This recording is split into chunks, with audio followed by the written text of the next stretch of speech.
All right. I'm gonna get some music playing.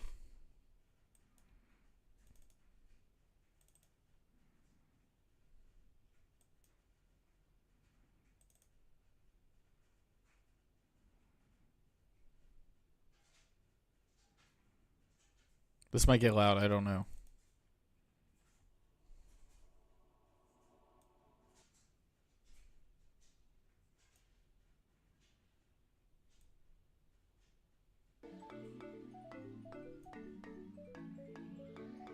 Is that loud? Tell me if that's too loud.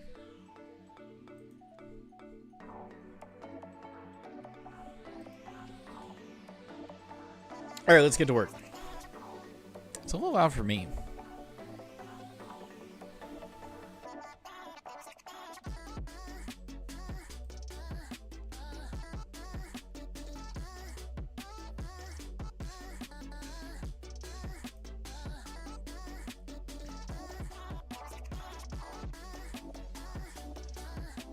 Okay, there we go.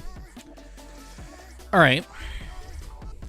Let's start working on this goddamn cube. Oh, actually, I'm going to send some messages real quick. So I'm going to put one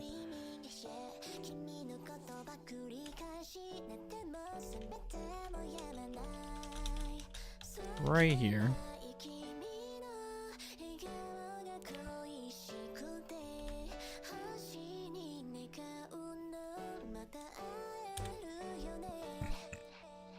And I'm actually going to put one on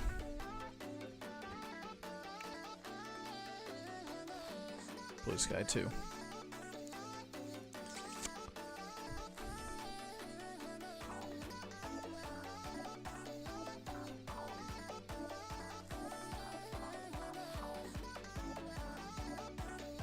There we go.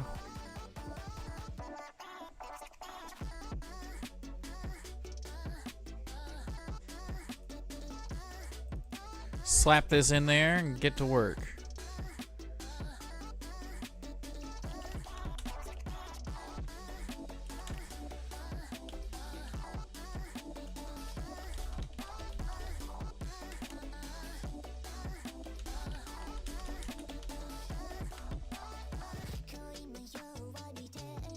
There we go.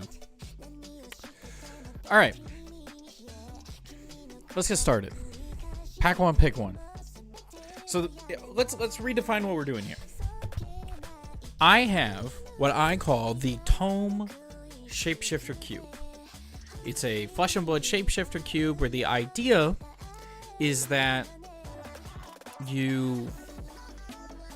all cards, you can draft any hero, you can draft any weapon, and all cards in this cube, their talents all change to the word talented. Their classes all change to the word shapeshifter so that cards flow a lot better, right? So like Agile Engagement says target warrior attack hits +3 if it's defended by an attack action card, create an agility token. But target warrior attack, warrior gets changed to shapeshifter. So it's target shapeshifter attack gets +3. That could be your crippling crush gets +3. And if defended by an attack action card, create an agility token. So, for that reason, that being said, okay, here we are. We're in version, I believe it's 3.1, and I want to update it just a little bit more and cut out some of the, like, bleh cards. Just really focus in on making every choice when making this cube, when drafting this cube. Make every choice count. And by making every choice, the way we're going to make every choice count is just by raising the overall power level of some of these cards. I have some written down.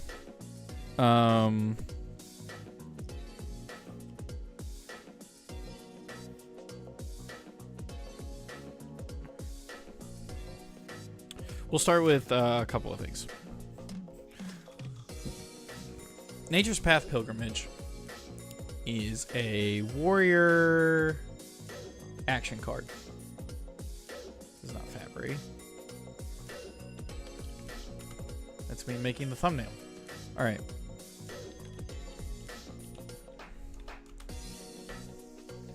When your next weapon attack this turn gets +3. That works on Anathos pretty well. If this hits and you have no cards in your arsenal, reveal the top card of your deck. If it's an action card, put it face down in your arsenal. Oh, I thought this was the filter one. No, this card's gas. It says draw card. If you build your deck right, it says draw card. I was thinking of what's the other pilgrimage? Dusk Path Pilgrimage. If this hits, you may attack an additional time with a weapon this turn. Wait, that one's gas too. Wait, I thought there was one. No, I'm thinking of Foresight. Stroke of Foresight. If the defending hero is defended with a card from your hand this turn, draw a card, then put a card from your hand on the bottom of your deck. Yeah, I thought this was like a 1-for-3 with a sync effect. Where's the reactions? This one isn't in here, is it? No, it's not. Alright, hold on a minute. Go the frick back. Alright, so Pilgrimage, both of them are actually pretty gas. Because that's so good with like Anathos or maybe even Kadachi. Oh my gosh, you get to swing 5 Kadachis as Dory. And that would cost 5. And then this is a 6th resource. So this and 2 blues is freaking 5, 6, 7, 8. This and 2 blues is 8 damage. It's a 3-card 8. That's not awesome. Right? Wait, 1, 2, 3, 4, 5, 6, 7, 8. It's fine, but it's kind of gross in the fact that it just stays in your deck and it's super hard to block. It's basically unblockable. Yeah, so that's good. Dusk Path Pilgrimage. That might go in the deck. All right, so the reason I brought up Dusk Path Pilgrimage is I was looking at all the cards in this and I didn't like this one. Escalate Bloodshed. Whenever a hero draws a card during their action phase, they lose a life. At the beginning of each hero's action phase, they draw a card. At the beginning of each hero's end phase, if a weapon did not attack this turn, destroy it. So, you play this as an instant aura at the end of their turn. You, at the start of your action phase, draw a card and attack with a weapon, and then you lose a life because you drew a card during your turn.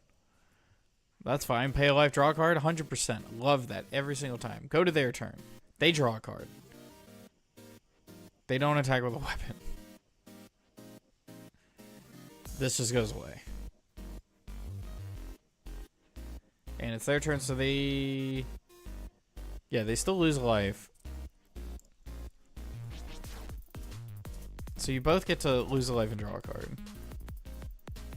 But you spend a whole card to do it, and then they just stop. It just sucks. This card sucks. Sucks is a strong word, but this card is not good. For specifically in context of this cube. I think I'm going to replace it with this Dusk Path Pilgrimage. I was trying to think if there's any other warrior in auras. Let's see.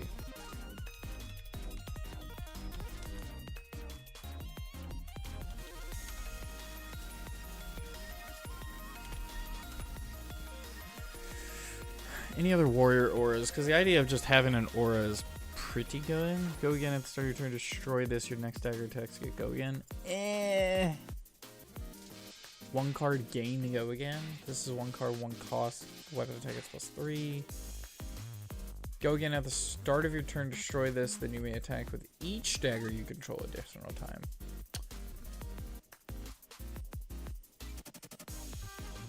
That's pretty good.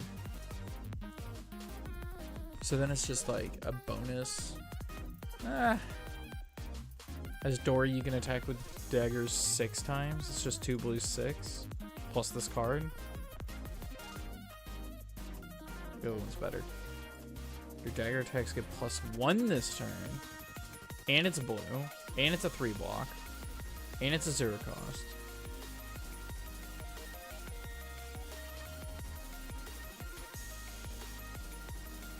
That one's pretty good.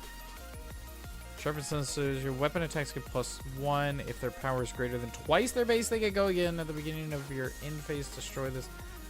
Meh. For 1 on target sword you control. Charge of your soul, gain 3. Actually, that just kind of sticks around. You activate it, destroy it. It's kind of busted with Luminars. They can't interact with it. Luminar's is banned anyways. But it's just an aura. That's just a permanent weapon on the field. That's so good. Power Stance, though. Might be Power Stance. Power Stance or Dust Path? Let's think in other contexts. Romping Club Power Stance is a 2-card 7. And you get to pitch another card, so a 3-card 11. What's another weapon? Aura weapons? There's the aura weapons where like auras you control are. Is it pay 2 or pay 3? I think it's pay 3. Attack with a weapon, it's 4, go again.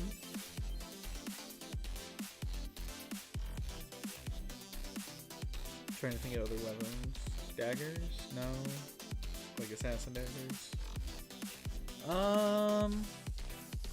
Other weapons. Runeblade weapons. You don't need to attack with them again. I guess Nebula Blade. For Nebula Blade, it becomes a 2-card 7. And then you can attack with it again for a 1-card 4. And both times it threatens the on-hit of Create a Rune Chant. That's pretty strong. Were you really going to play Nebula Blade in this draft? You'd probably just play Rosetta Thorn if you wanted to play a non-attack matters. With Rosetta Thorn, it's a... Oh, with Rosetta Thorn, it's a... Let's pull the car up. Power Stance is a thought. But with Rosetta...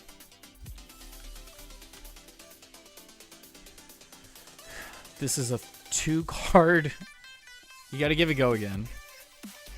But if you find a way to give Rosetta Thorn go again, and you played a non-attack, and you played an attack, this is a 2-card 11? 2-card 11? That's pretty good. That's really strong. This one, however, Power Stance. Is there another card I want to cut for Power Stance? Shunt. Do we have enough defense reactions? How many defense reactions do we have in this cube?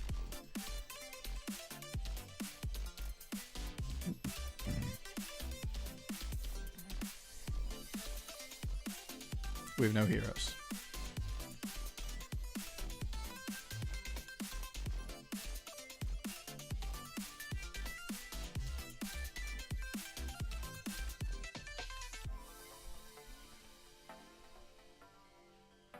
So we got 1, 2, 3, 4, 5, 6, 7, 8, 9, 10, 11, 12, 13, 14, 15, 16, 17, 18, 19, 20. 20 in this cube? Out of 500? That's really not that many. Shunt's kind of interesting too. I don't want to get rid of Shunt.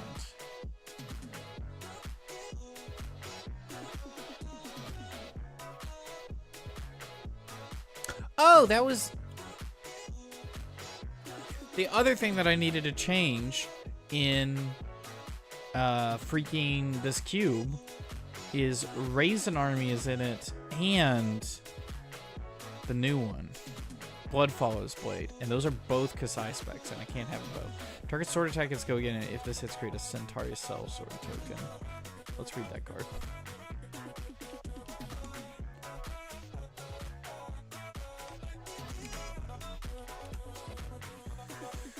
One attack, go again for 3. This can only attack if you attacked with a weapon this turn.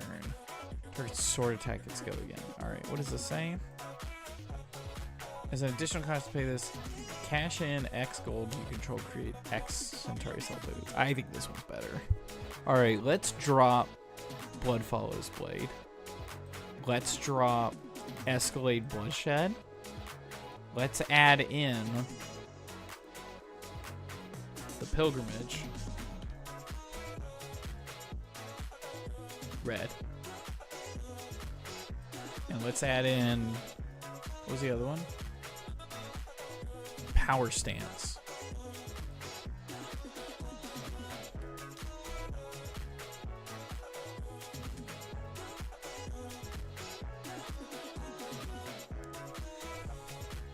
I think that could be really strong. All right, let's check off Warrior. We've done it. Next, Brute. I don't think I've looked through this one at all yet. Clash of Might's great. No, this is Guardian. We already did kind of look through Guardian, and we saw... Let's cross these out. I thought Brute was next. All right, there was two things I was looking at taking out in this, and one was in the palm of your hand. Suspense. Let's look at all the suspense cards.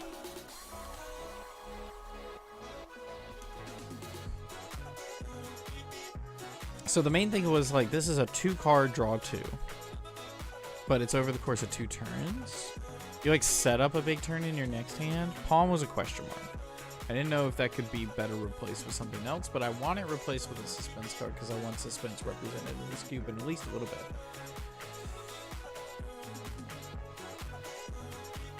The suspense is killing me is 2 power. Hungry for more. It's very meh. 1 card gain 3, but later. Act of Glory is kind of bomb.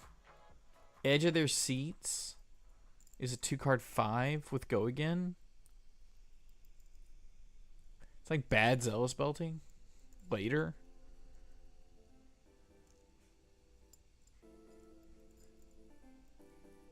Crowd cheers you, doesn't matter.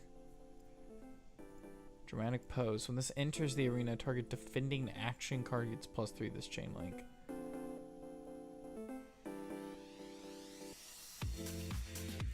Next time you be dealt damage, prevent 1.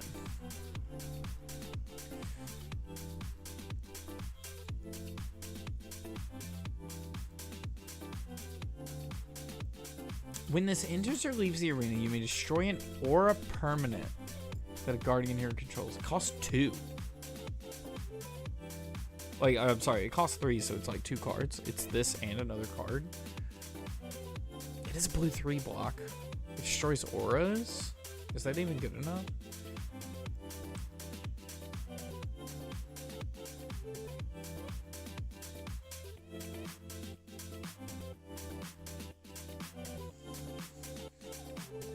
I don't know.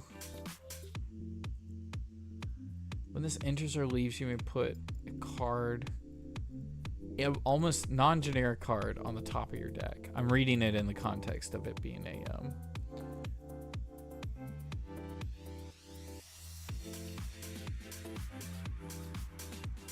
I'm reading it in the context of it being a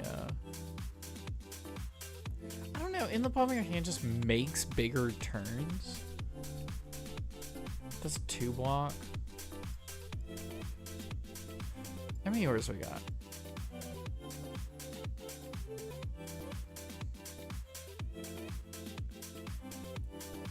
Do we not have Leave Them Hanging?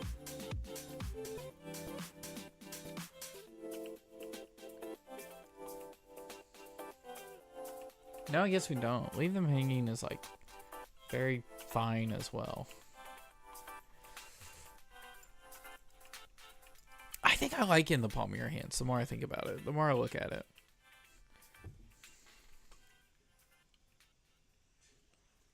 The other one is Truth or Trickery, which is also a fun card. You may look at the top card of your deck, choose a color, then they guess the card, they discard a card. Basically, this is a block 3 that sometimes makes them discard a card. That's kind of fun. Let's look at guarding block cards.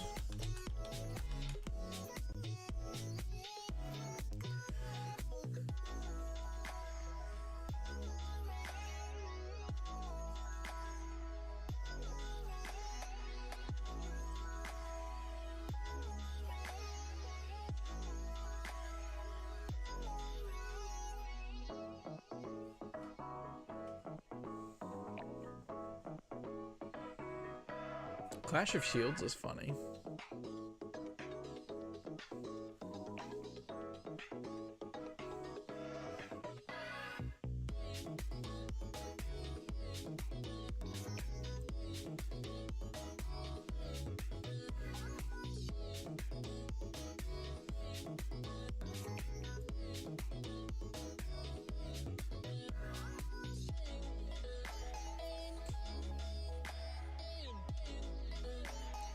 turning point is a blue that could block 5.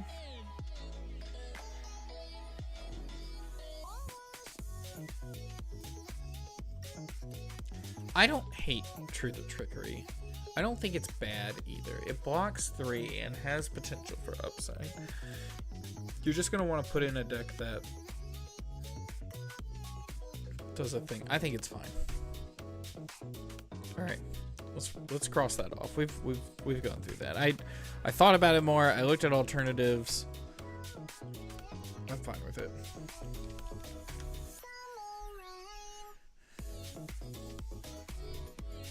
Brute. Mentioned this previously. Have not looked at anything in this set yet. In this class. Talk Big Game. That's classic. Agile Windup. Classic. Crushing Beatdown. Berserk. Blood Spells. Song of Sinew. Reveal the top 4 cards of your deck.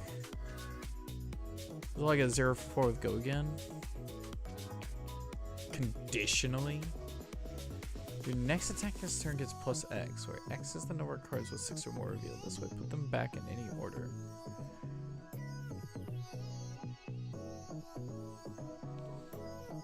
It's fine. I like it. It's fine.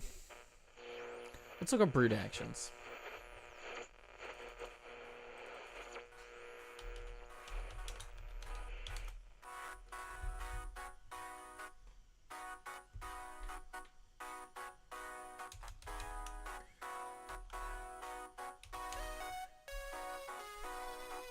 Actually, a better way to word this on here is you go down to non-attack action.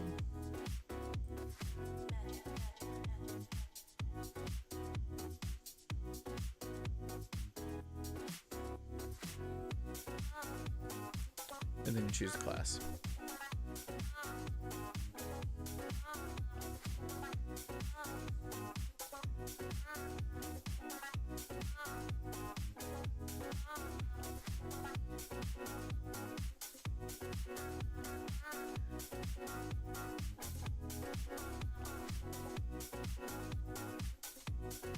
Is this going to play this Banisher in the end? Draw a card for each card with Blood Debt banished. Oh, that's not it. That's not it, Chief.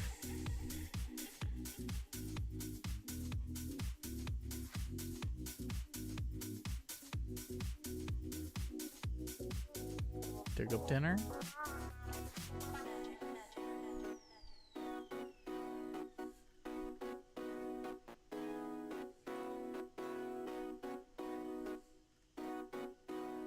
Next attack this turn gets +3 if there's a card with 6 or more in your pitch, create a Vigor token. Your next attack has +3 if there's a card with 6 or more in your pitch, create a Vigor token. So it's a 0 for 3 with Go Again. It's Nimblism. Make a Vigor. Is there one for Might?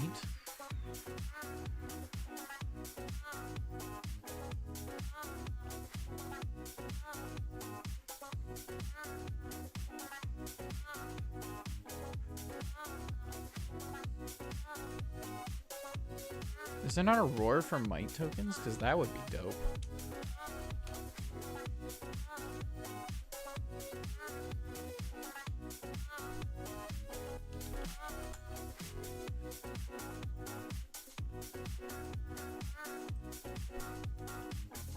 Huh.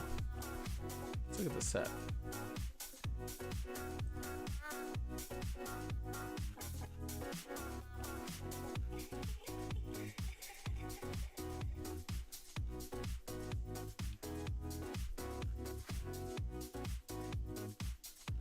What's up?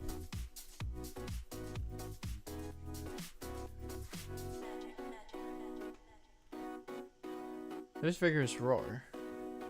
There's not like a counterpart to Vigorous Roar. No, they just wanted to add Vigor tokens in. The counterpart is the cycle is Vigorous Roar, visit the Boneyard, asking for trouble, because they all make Vigor tokens. When this defends, make a Vigor token. under the attacking hero's control. Put a card with whatever on top of your deck. Create a vigor token. Next attack is +3. Something something vigor token. When one or more brute cards defend this. Huh. Buckwild's a common? What the frick? I didn't realize how much vigor was in this.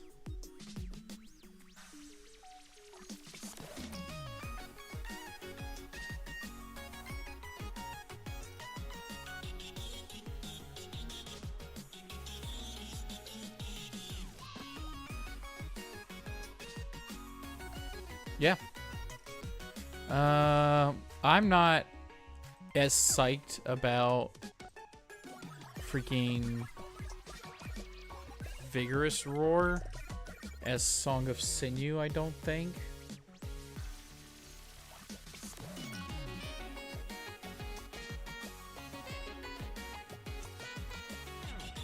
Because the Vigorous token could just very easily go to waste. Song of Sinew is more of a build around, which is more interesting. And then it also messes with the top of your deck, which goes with another brute card in here. And a couple of pirate cards where you just pitch the top card of your deck. I think that's interesting. Song of Sinew staying in. Alright. Attacks. These should probably be the same. Bare Fangs Beast within Buckwild. Yes. Massacre Pulping. Jeez. Reckless Stampede was... Oh, yeah. Run Roughshod, Savage Feast, Sim Packing, Show of Strength. Yes. Smashing Ground, Swing Big, Wild Ride, Wreck Bomb. Those are all great. Reckless Swings Classic, Gnome Skull Charms Broken. Steel Victory is really good. Jaws of Victory. If you bid cheer this turn, let's go with. Oh, that's good. Wind Up the Crown. Yep. Big Bully, Outside Interference. Dreadwood Rumbler, Dread Screamer, Shadow Realm Horror. Yes, that one's kind of... That one's fine. I like all the brute cards. I think the brute's fine. Unless anyone's got any qualms. If you got any qualms, let me know. You think any differently, let me know. And then tell me what you think of the music. What? I don't care about League of Legends Worlds. Alright. Ninja. Let's see. The only combo cards in Ninja are going to be focused around Crouching Tigers. Maybe not this card. Is this one in it? No. Crouching Tigers is the focus for combo cards in the cube.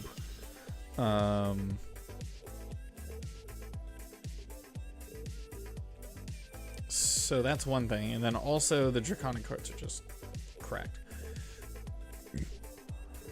I think that's mostly all I gotta keep in mind with. This is also going to be very red heavy, right? So like Guardian one, pretty blue heavy. Even Brute and Warrior were also pretty blue heavy, but like this is going to be very red heavy, right? So all of these Draconic Ninjas are red. Brand Center Call. Engulfing Flame Wave. When this hits, reveal the top card of your deck. If it's an attack action card with cost less than the number of Draconic Chain Links, you may banish it and play it this turn. That's interesting because it makes you want to play a low to the ground deck that deals with talents, which are both archetypes that I'm completely okay with. Ignite, Lava Bane Loyalty. Play 2 or more Draconic Chain Links. This gets go again. If you control, oh, it includes itself. Mounting Anger, Rising Resentment, Soaring Strike. This is the one that gives go again? Yeah. This one's interesting because you could, like, when this hits, you may banish an attack action with your hand with cost less than the number of Draconic Chain Links you control. You could just do this into Snatch, and then give it the Snatch go again. Spreading Flame, plus it's 4. Yeah, it's a nasty breakpoint that just gives something go again. Spreading Flames, Wrath of Retribution. Which one's this one? This one's weird because it's like you're gonna want to play a talented card into this to reduce something, but if it does reduce something from 0 to 1, it's insane. Like if you go Ball Lightning that into I don't know, Soaring Strike for free into Snatch with Go Again now from the Soaring... Yeah, like, you can just... Those cards are all good. Tiger Form Incantation. Next Crouching Tiger you play this turn gets +3. If you pitch a blue card, create a Crouching Tiger. It encourages the Crouching Tiger decks to maybe run a couple of blue cards, which is fine. That's a good thing. Play blues. Next Crouching Tiger you get play gets +3. So it's like a 1 for 3 with Go Again, but it also synergizes with the combo cards.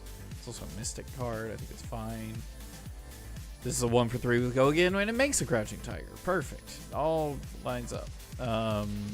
Double Strike. Good card. Ancestral Harmony. This one's funny. Your cards with combo get +1 this turn. Banish the top card of your deck. If it is combo, you may play it this turn. Alright, now let's get back to this one. Put a pin in this one, because this one might not stick around. We're going to have to count how many combo cards we have. Predatory Streak. Makes a bunch of Crouching Tigers. Great card. Insane card. It's good even if you're not playing Crouching Tiger. Attack Reaction. That's good. Block makes a Tiger. Flick Flag is Flick Flag. Yep. Alright. So, are any of these combo? No. No. None of those have the word combo. So all combo cards have to be right here. Aspect of Tiger Body says combo. Biting Breeze does not say combo. Probably could be the blue one, actually.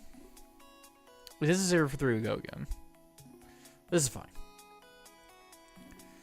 Bittering Thorns doesn't say combo. Chase the Tail does say combo. That's 2. We got 2 combo cards. Strike First, no, but it's strong. Flux Claws, no, but if it hits, creates Crouching Tiger. It's just like Biting Breeze, right? Yeah. Flying Kick. Mauling Key, that says combo. Salt the Wound. Spring Tidings does not say combo. Take the Tempo doesn't. Tiger Swipe does. Or Mist Blossom doesn't. There's only 4 cards with combo in the deck. I'm okay with all 4 of them because you can like make Crouching Tigers pretty easy. And you can kind of like do a couple of 2 card synergies, which is fine. But like, frick.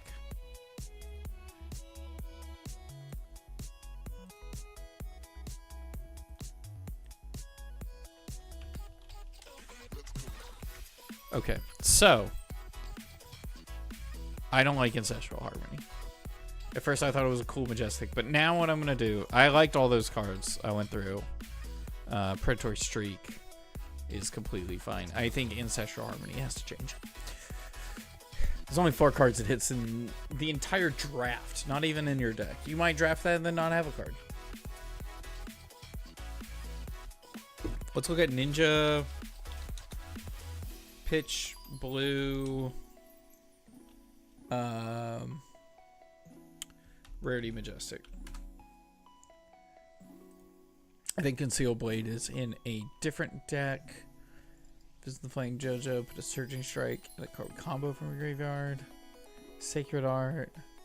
Shifting Winds. Whenever you play a Crouching Tiger this turn, name a card, it gets that name. Not important.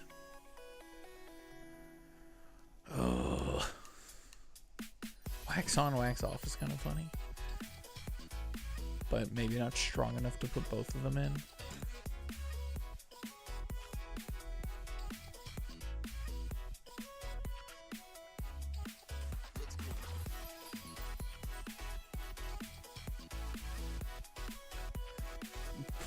This just makes a whole hecking Crouching Tiger. Is Prowess of Agility already in this? No, I thought it was. Wait. When you attack for the 4th time during your turn, you may destroy this if you do draw a card. At the beginning of your end phase, if you have attacked less than 3 times this turn, destroy this. That's dope! Works with auras, because it'll stick around for as long as you're aggressive. Maybe like a Go Wide aura deck? I kind of like that. I kind of really like that.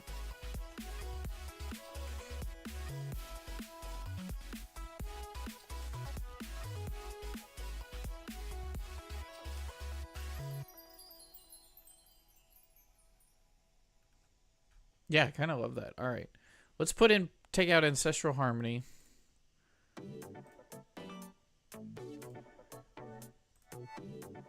And put in Prowess of Agility.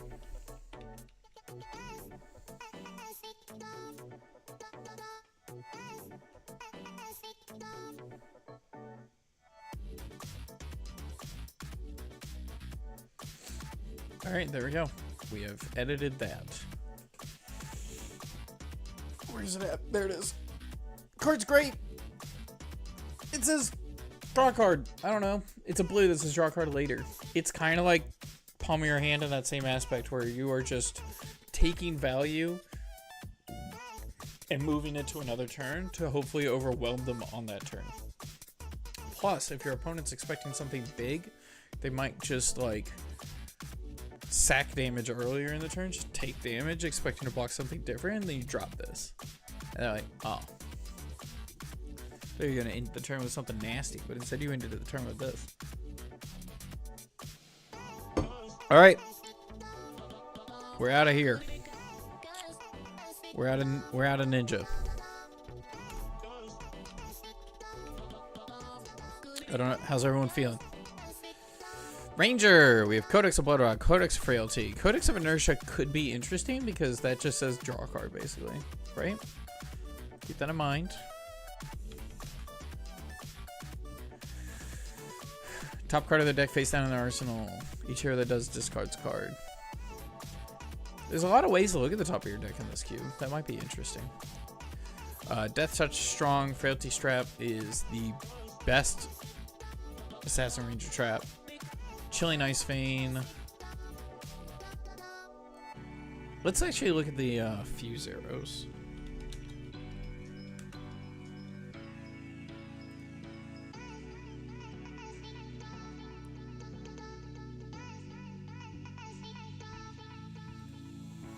That's just a pump.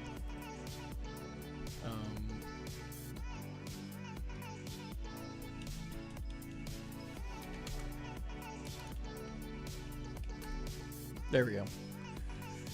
That one gains Dominate. That one gains Go Again. That one. Cards and activated abilities opposing heroes cost 1 more this turn.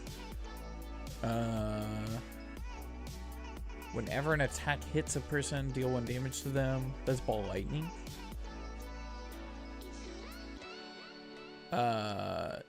It deals that much damage plus 1. No, that's Ball Lightning. Blizzard Bolt. Frostbite. This is the gross one. That's the gross one. This is the one that says they have to pay 1. It's basically discard a card. Reactivate your bow. Cards and activated abilities cost opposing heroes an additional 1 this turn. Which is gross in the sense that your defense reactions cost 1 more, like sink below. When this fuse gets +1, and if it hits a hero until the end of the next turn, they can't pitch or play cards base cost 0. That's a hecking Ranger on hit if I've ever heard one. If this hits a hero, deal 1 damage to them for each equipment they control. It's probably like 2 or 3. This deals damage to a hero equal to or greater than the number of equipment they control. Equipment they control lose and can't gain activated abilities until the end of the next turn. That's not as interesting. These two are fine. Ranger action. Take aim is funny because it just says your next Ranger attack action card you play gets +3, which was funny in the old rules of the cube. But even now it's still just a buff to any card. But against +3. Reload. Take the bait. This card's insane. 3 of a kind, insane. Return fire. You may banish an arrow from your hand. It blocks 4 at base, and then asks you if you want to play arrows. I think it's great. Look at the arrows themselves. We got Blue Fin Harpoon, King Crag, and King Shark. Red Fin Harpoon. Bluefin might not be good enough. I would replace it with Codex of Inertia. Maybe. That might be, actually. But also, if you take the blue out of their hand, some hands don't function because of the way function mode works. Battering Bolt, Bolt Shot, Drill Shot, Endless Arrow, Fatigue Shot, Heat Seeker, Infecting Shot, Mage Hunter Arrow. Destroy this the next time you would be dealt arcane damage this turn to prevent 3 of it. Oh. Activate only while it's face up in your arsenal. When this hits a Rune Blade or Wizard, you may destroy an aura they control. That's really strong.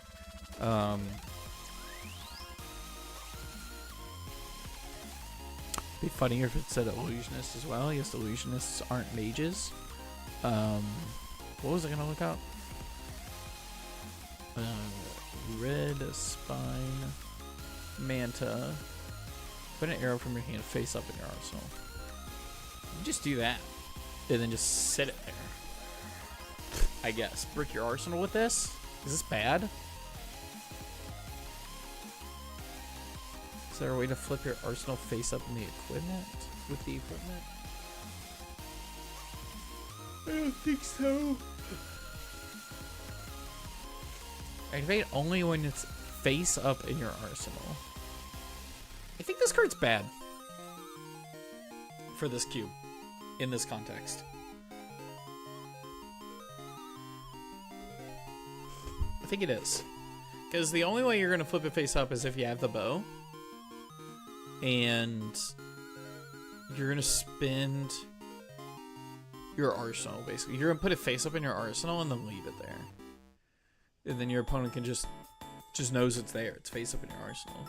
You'd have to flip it face up at instant speed to really get the best use out of it. That card's bad. It's leaving. We're cutting Mage Hunter Arrow, and I think I'm putting in Inertia. Codex of Inertia.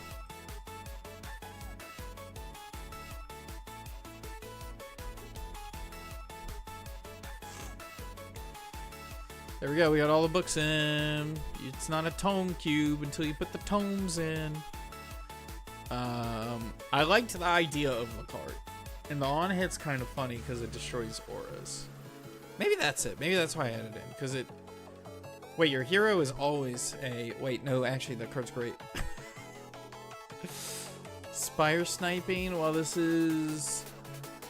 Put in or turned... Wait, when this is put or turned face up in your arsenal, look at the top 2 cards of your deck. Put them back in the order. That just works with... Nope, this is leaving, actually. I changed my mind. I forgot that just its on hit is good, and I get so focused on the first part. Mage Hunter Arrow. Just the on hit is strong. Because it just says destroy an aura, especially if your opponents have auras. Where are we at? Okay. Boulder Trap, Chain Reaction, Collapsing Trap, Tar Pit Trap.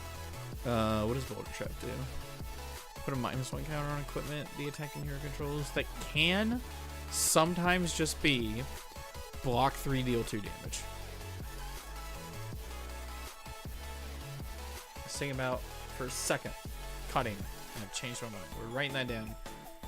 Ranger's done.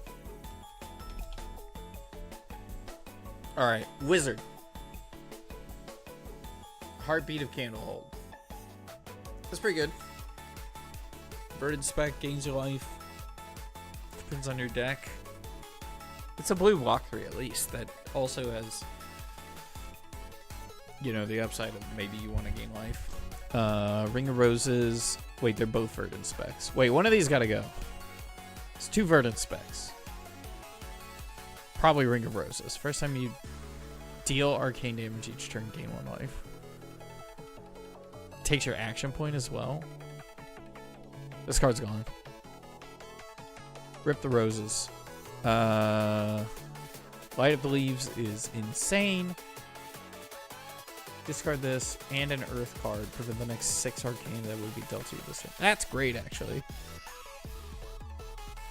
And an Earth card, so it asks you to think about talents. Aether Ice Vein is Aether Ice Vein. Brain Freeze. Sigil of Brilliance. Aether Orc, Aether Spinel, Aether Wildfire, Blazing Aether, Burn Bear, Chain Lightning, Destructive Aether Tide, Emeritus Scalding, Gaze the Ages, Mind Warp, Open the Floodgates, Overflow the Aether Well, Scour, Snapback, Stir the Winds. It's a 2-card 3. We are pumping Arcane. Let's get back to that one. It's like Snapback, but it costs 1 more. But you know what? It does work with like Destructive Aether Tide and Mind Warp and cards that surge, open the floodgates, overflow the Aether Well. Swell Tidings, Tome of Aether Wind, Common Storm Shock, Pulsing Aether Life, Mental Block, Kindle, Rampant Growth. How much life gain is in this cube? It's not much.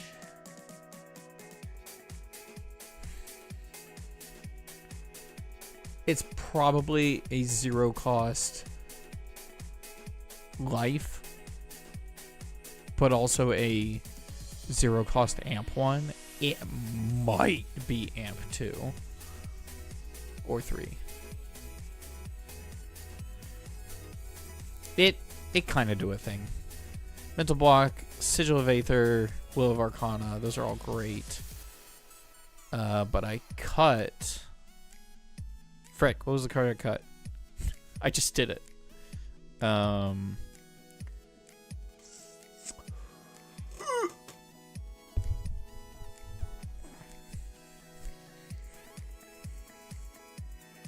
was the card I just cut? I just cut it. Oh, it was the ring.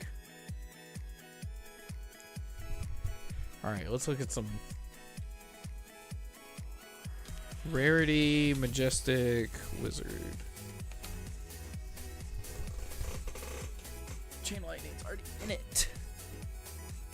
Do I have a Kino card in here? I have Blazing Aether. That one's funny. We're leaving that one in.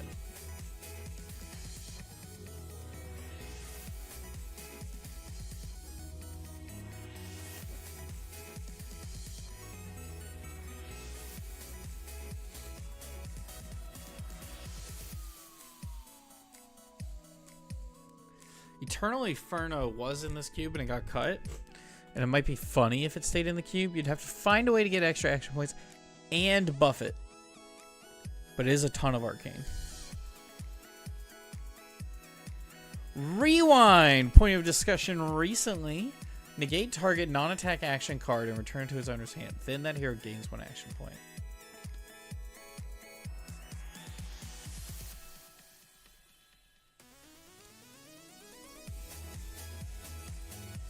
It effectively just burns resources out of your opponent's hand if they play a non-attack action that's really expensive. So that's on the list. Is Scour in here?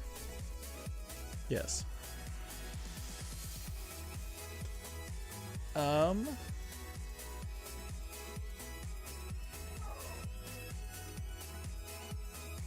think my wife is home from work.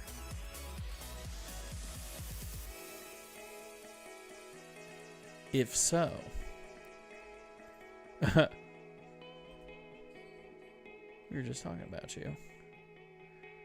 I think the card that replaces it has to be either Eternal Inferno, which is a big build around, or Rewind.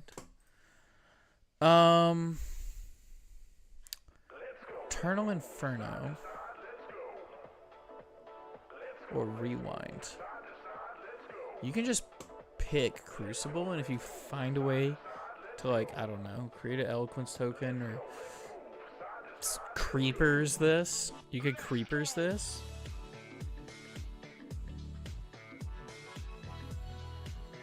If you get this and Creepers.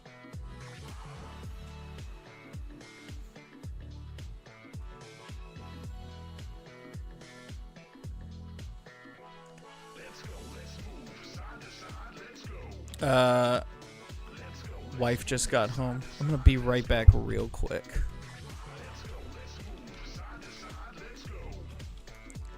Look at that. I'll be right back.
All right, everyone gone? Good. We back. Let's finish this up.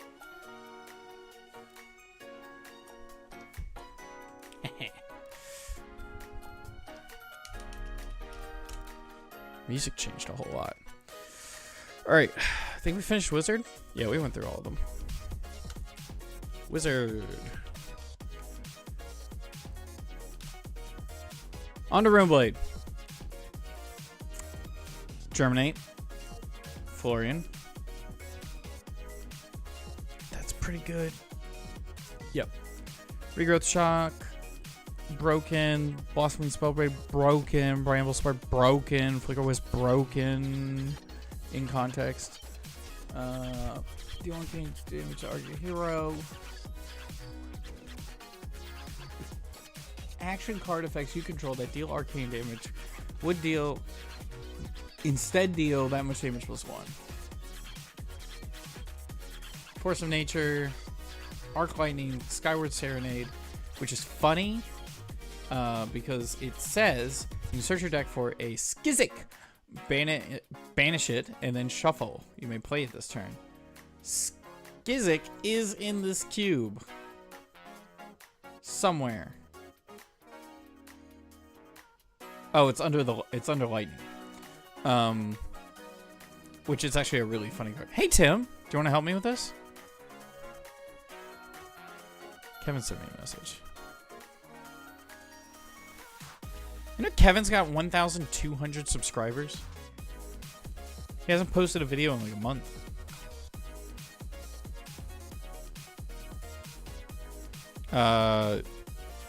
Skyward Serenade. You have to draft the Skizik that you want to banish for it, but at the very least it says create an embodiment of lightning, your next attack is +1, which is like, it's kind of like, what the frick is it called? Shadow puppetry?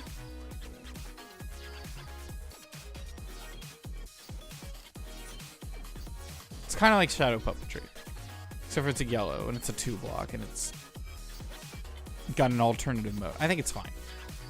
Because some people were like, well, I just get the Skizik, right? And I'm like, no, you gotta draft the Skizik. It's a card. That's a card in the game. You have to put the card in your deck, so, you know.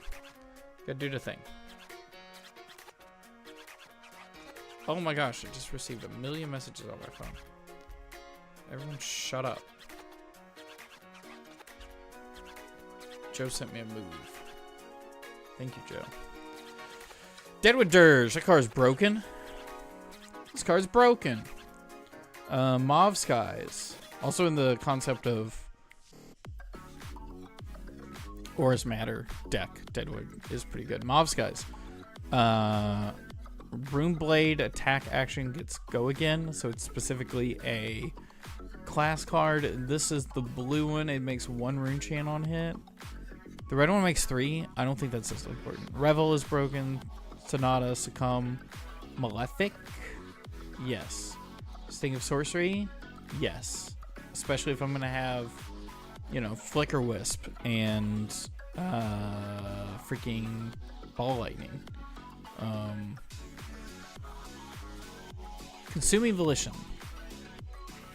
I like this card. You gotta find a way to deal Arcane, but I like this card. If you dealt Arcane this turn, this gets when this hits here, they discard card. Make a Rune Chant.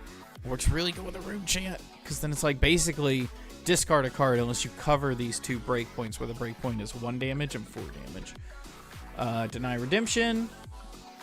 Card's good. Is it? Discard this hero's can't gain life this turn as an instant. That's kind of funny. When this attacks a hero with more health than you, deal 1 arcane damage to them. This damage can't be prevented. So it's basically a 0 for 4 without go again if you have lower life. Plus it has an alternative mode. Kind of a revered card. Turns out, Runeblades are revered. Rager Swarm, Runic Reclamation, Snuff Out, Spellblade Assault Blue, Swarming Cloak Veil, Vexing Malice Blue, Burn Up Shock, Sigil Suffering, Arknight Shard. There's your Visceroid card. We don't have another Visceroid card, right? Make sure we're not doubling up on that. Skyward Serenade is just Lightning Runeblade. What the frick? Deathly Whale, Widespread Destruction. These cards are just good. Inverted Existence, Call. I don't hate any of these cards. And I can't think of anything that would replace any of them necessarily right now.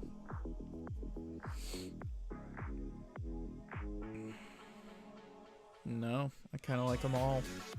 Everybody just got a bunch of good cards in their class. Mech. Cog in the Machine. What does this do? Create 2 golden cog tokens. Sure, you may tap a cog you control if you do put this at the bottom of your deck. Well, you create 2 golden cog tokens, and cogs say...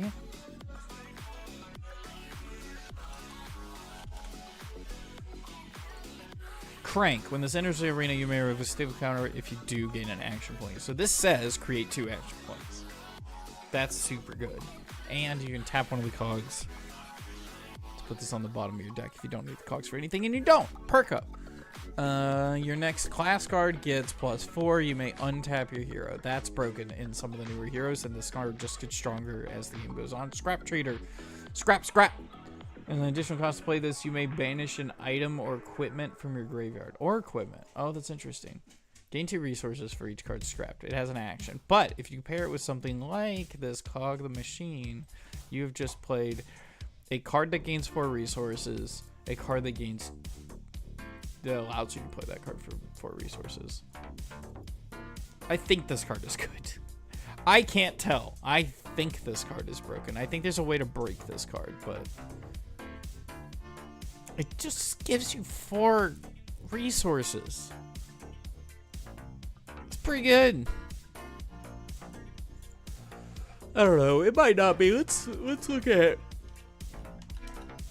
mech cards.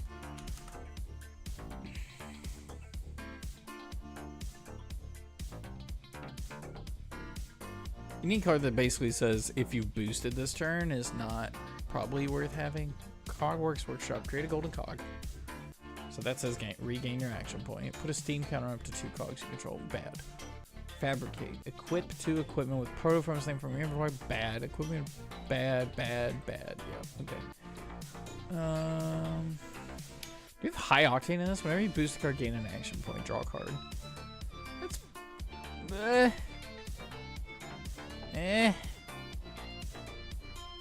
I don't know. How many boost cards do we have? Well, let's count the amount of boost cards we have in a second.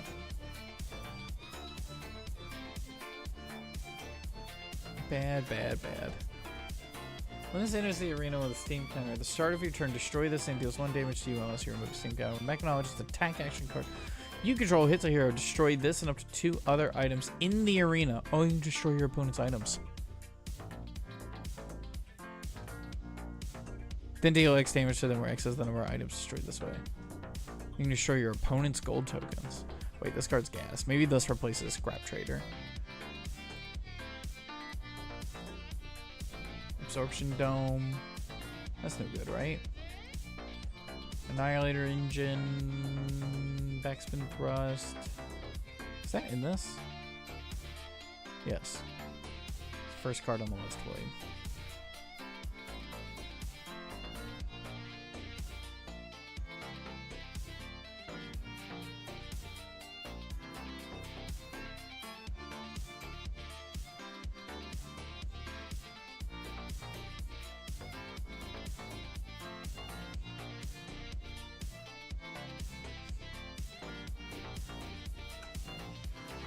Man, all just cards suck.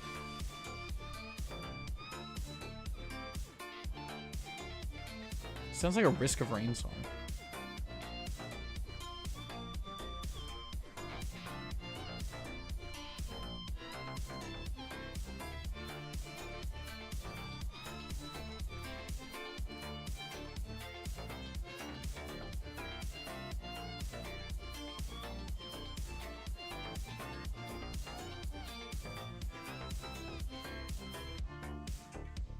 Alright.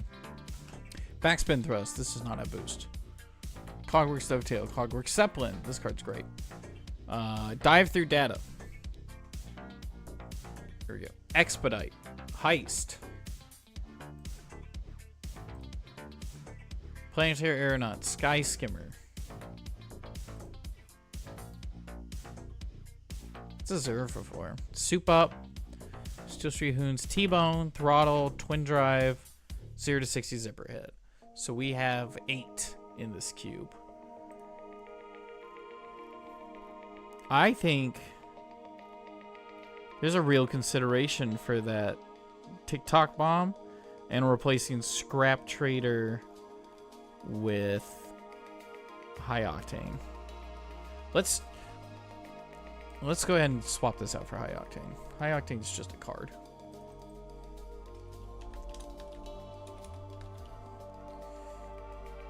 If for any reason you can draw 2 cards off of this, or draw a card, if there's any reason you get 2 action points off of this, this might actually be crazy.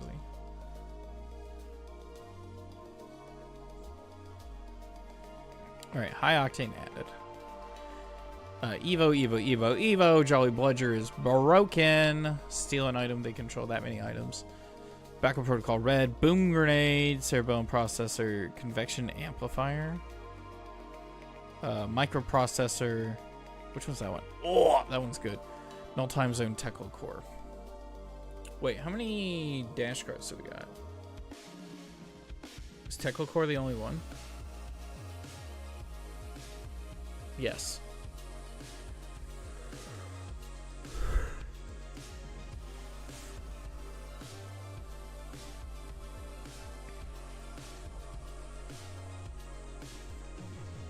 Backup Protocol is like a 2-card turn this and a blue into a card in your graveyard.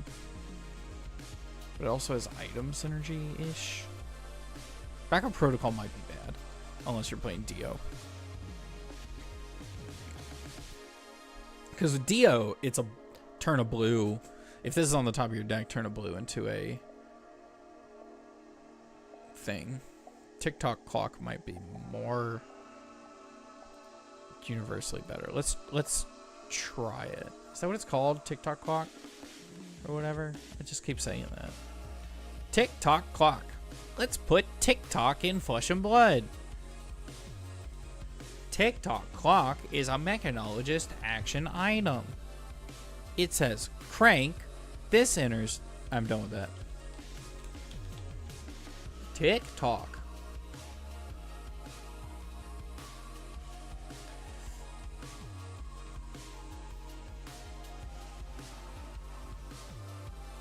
You remove a steam counter, you get your action point back, throw a bunch of attacks on it.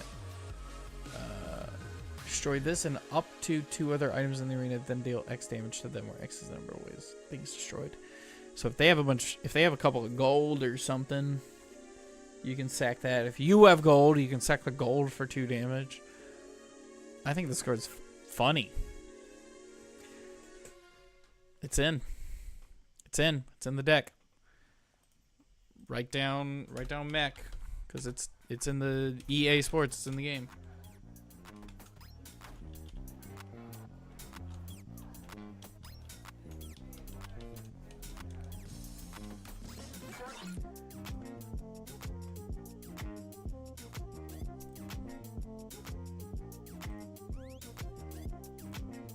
Illusionist. We already kind of looked through Illusionist. Rake the Embers seemed very unimpactful. It basically just creates an arcane barrier.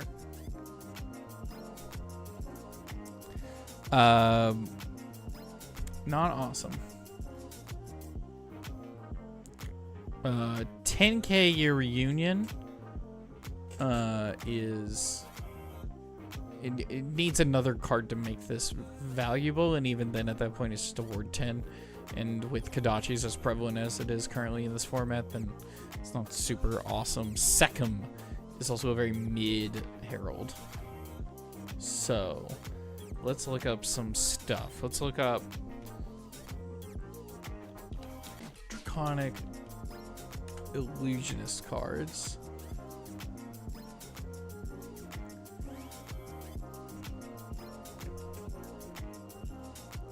A lot of them are dragons. Sweeping Blow, create an Ash token.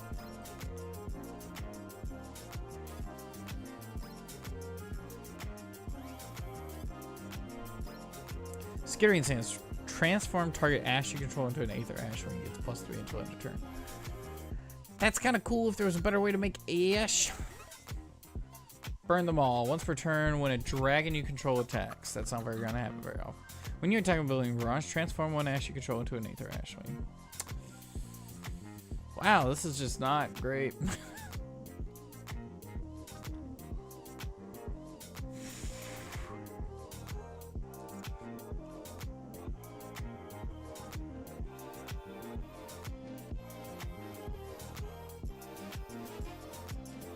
Wow.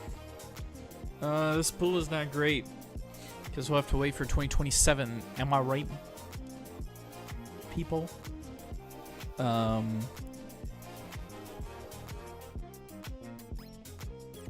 It might just be the freaking centipie. Ember Moss Centipie, 2 for 8. Let's do that. Ember Moss Centipie.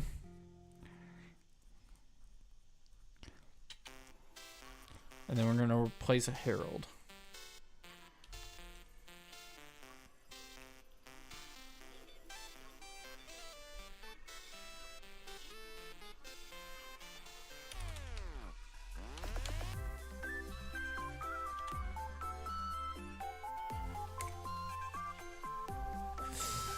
Herald of Erudition, Herald of Triumph. It might be War Tune Herald, it might be Herald of Protection. Both of them are very strong.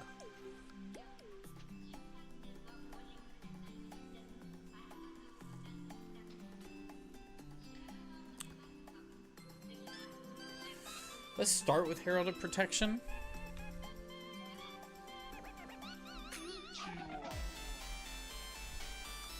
And then let's look at auras.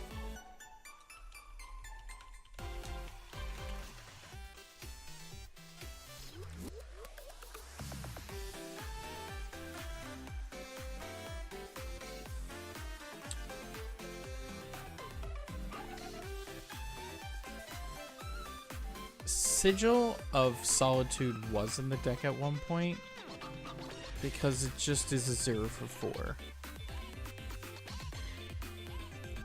It just is a 0 for 4, but it clashes with every other aura in the set.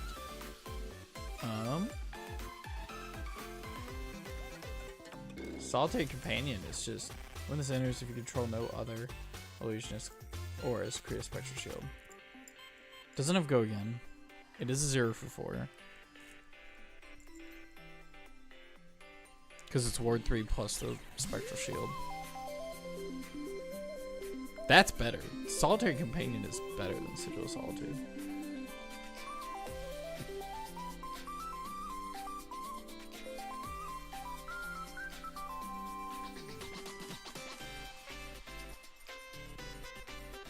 Don't I have Essence of Ancestry Body?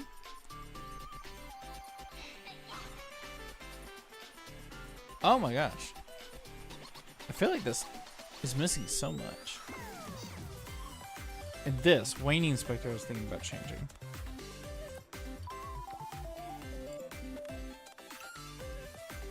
We're taking out Waxing for Essence.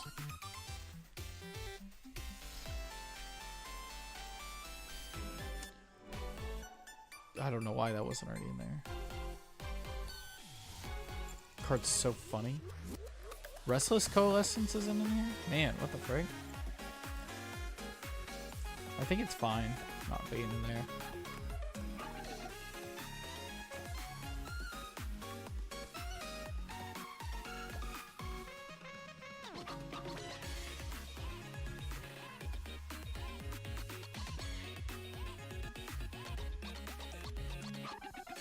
Now, do I want to put in basically Solitary Companion over... No, I think I don't. Okay, so...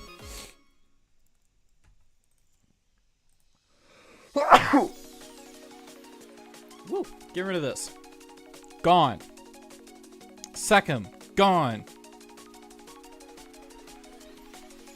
Break the Embers. Gone. So much an Illusionist is changing. Thank you, Kevin, for stepping up. Waxing Spectre. Gone. Let's add some cards. So we're gonna add in Imbermaw.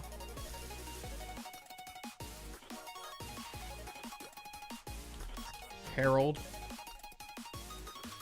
The Angels Sing. Herald of Protection. Herald of Wartune. And then the last one is Body. Body. Essence of Ancestry.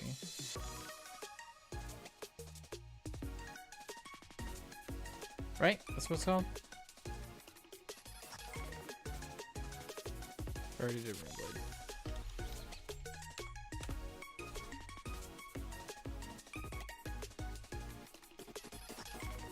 That's 30 cards. Added in 2 more Heralds, took out 1. Removed Waxing whatever, because it's like mid.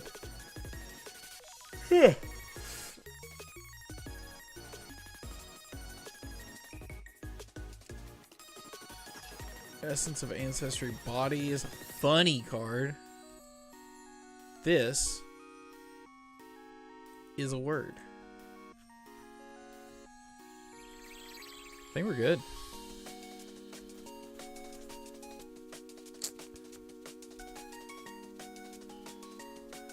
Heck yeah, we finished that.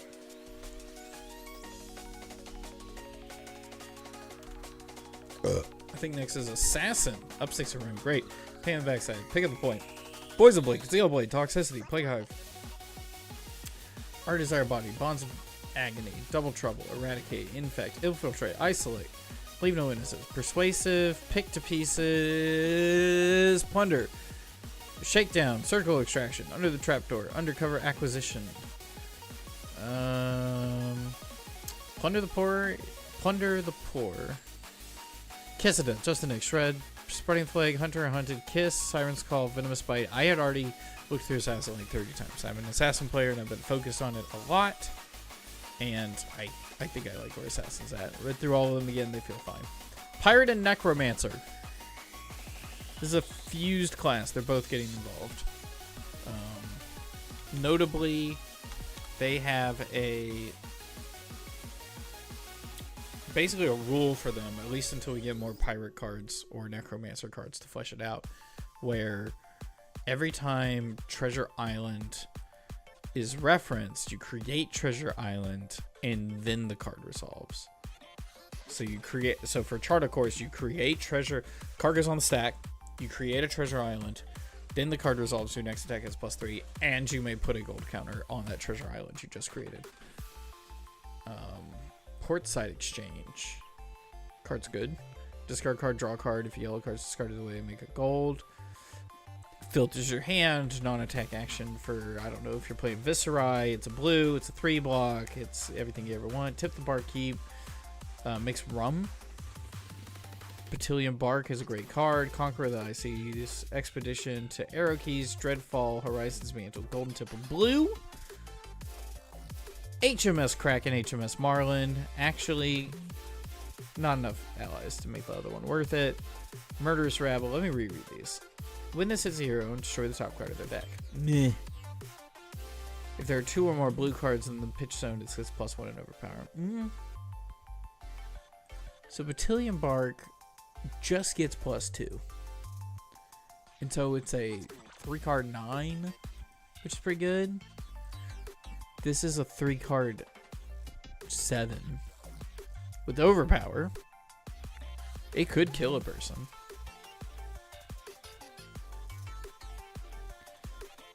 Marlin's mid. Hi! Ham Man. Hi!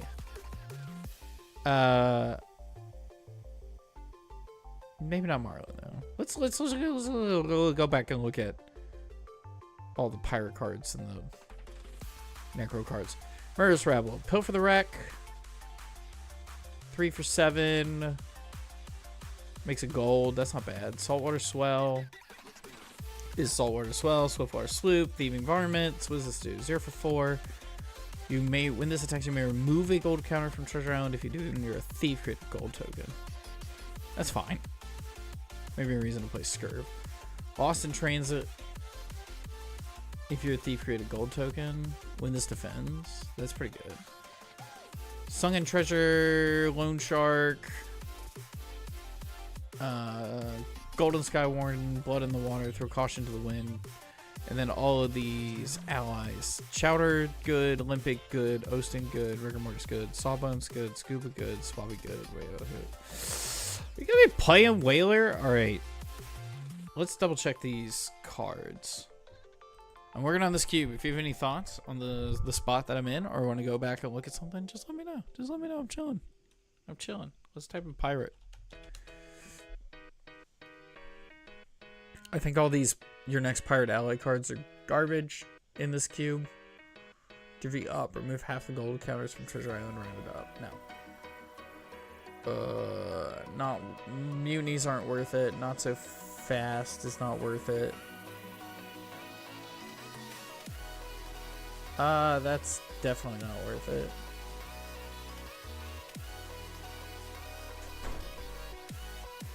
That might be worth it. You know, if we basically have portside exchange, we just filter make a gold token.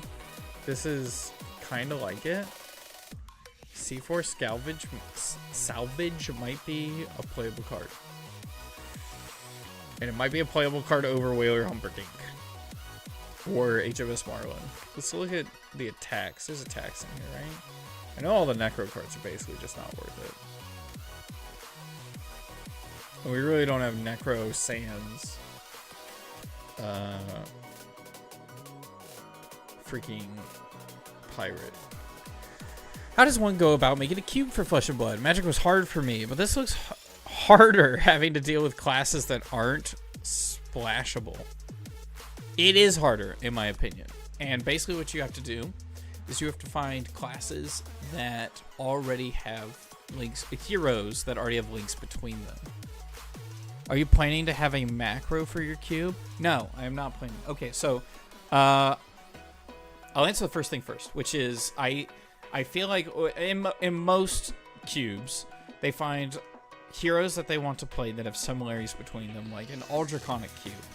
Or something of that nature, or like two different similarities or something, right? Like basically you're recreating a draft format like LSS would, and obviously the best drafts that LSS have ever made are the ones where the picks super matter throughout the entire draft, and that's often because you are having to have difficult decisions between picks because they're all worth picking.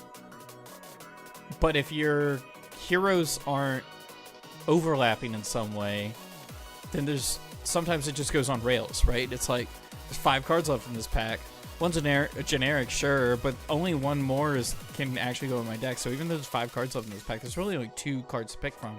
This one's a terrible generic. I'm gonna pick the other one, especially because it's not gonna wheel around anymore at this point in the draft. So at that point, the draft feels like it's on rails. So you need cards that are overlapping.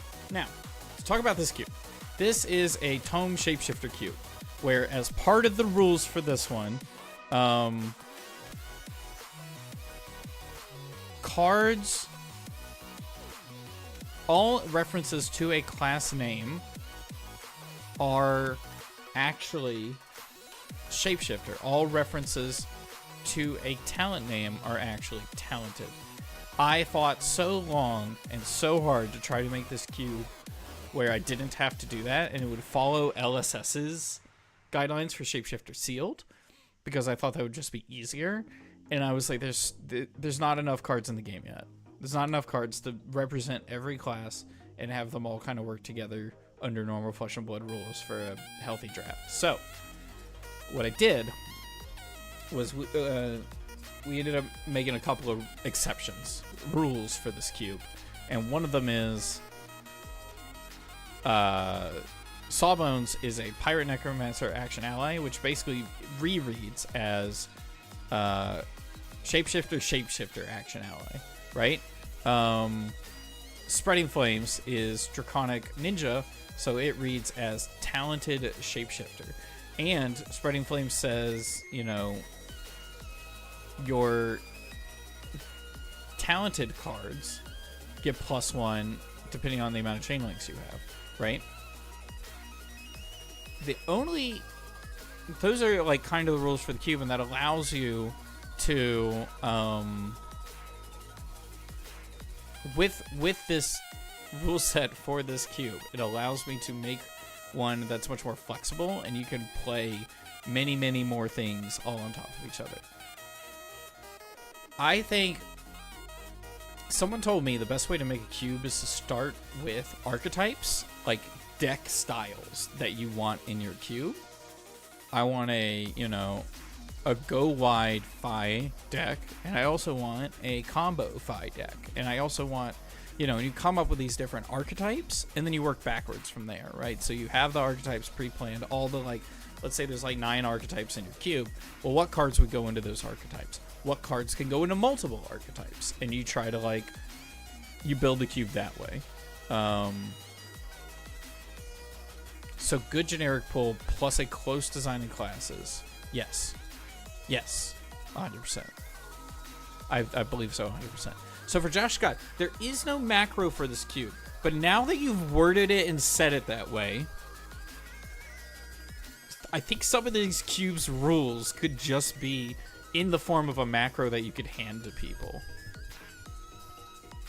Oh my gosh, what if you had a macro that said Shapeshifter, I don't know, Shapeshifter's Ball, and it could have a cute little art on it, and it basically says all class names are changed to this, all talent names are changed to that. That's awesome. Now, I will say, kind of related, there is a rule in this that is, a rule says that if a macro is referenced as a card, if a card resolving has a macro referenced, create the macro, then resolve the card. So for Charter Course, you play the card, it goes on the stack. Treasure Island gets created. Charter Course resolves, your next attack gets first attack gets +3, and you put a gold counter on the newly created Treasure Island. So in that sense, Treasure Island is a macro in this queue, which allows Pirate and Necromancer to basically be playable. Otherwise, I feel like there's not enough cards in their pool to make them playable. And that rule is probably going to get axed once Pirate and Necromancer get more cards. Custom macros probably, huh? Yes. Probably. I haven't experimented with it much. I think that point you made was a good generic pool that people want to play, right? So like if you have there's like a good generic that oh.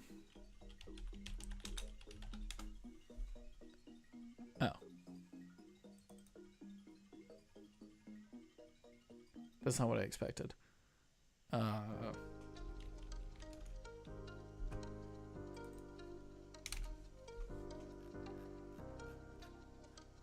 Outed is a 0 for 3. We go again. This card's great.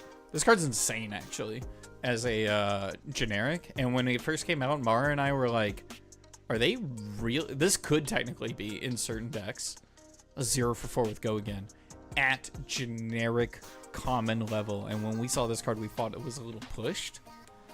And so you could put a card like this in your cube, and that helps out your aggressive decks.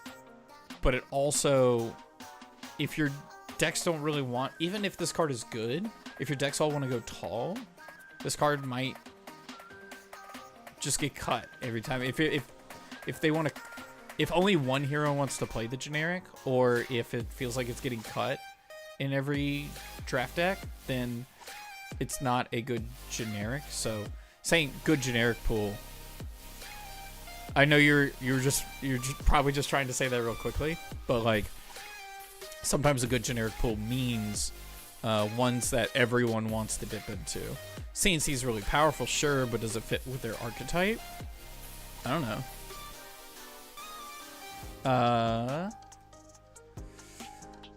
Back to this. I'm gonna write that down. The macro. Josh, you asked the best questions. Thief Environments, Lone Shark, Lost in Transit, Shunken Treasure. I was thinking of swapping Humperdinck for something. And I was thinking of swapping Marlin because it's fine, but it's not awesome. Chart the High Seas is already in this, right? Please. No? What does this read? You may pitch a blue card from among them, put the rest in your graveyard, the gold token for each yellow card you put in your graveyard this way. How's this card not in the... Alright. I thought Chart was already in this. Chart's better than Throw Caution to the Wind, right? Reveal the top card of your deck. The next time you would be dealt damage is turn for X damage, right? It might be a good way to prevent Arcane.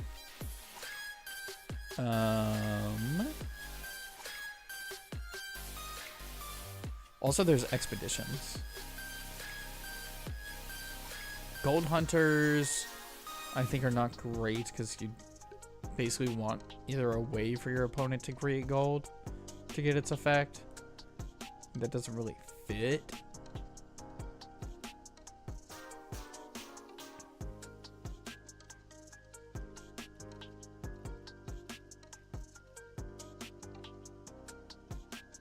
Custom macro.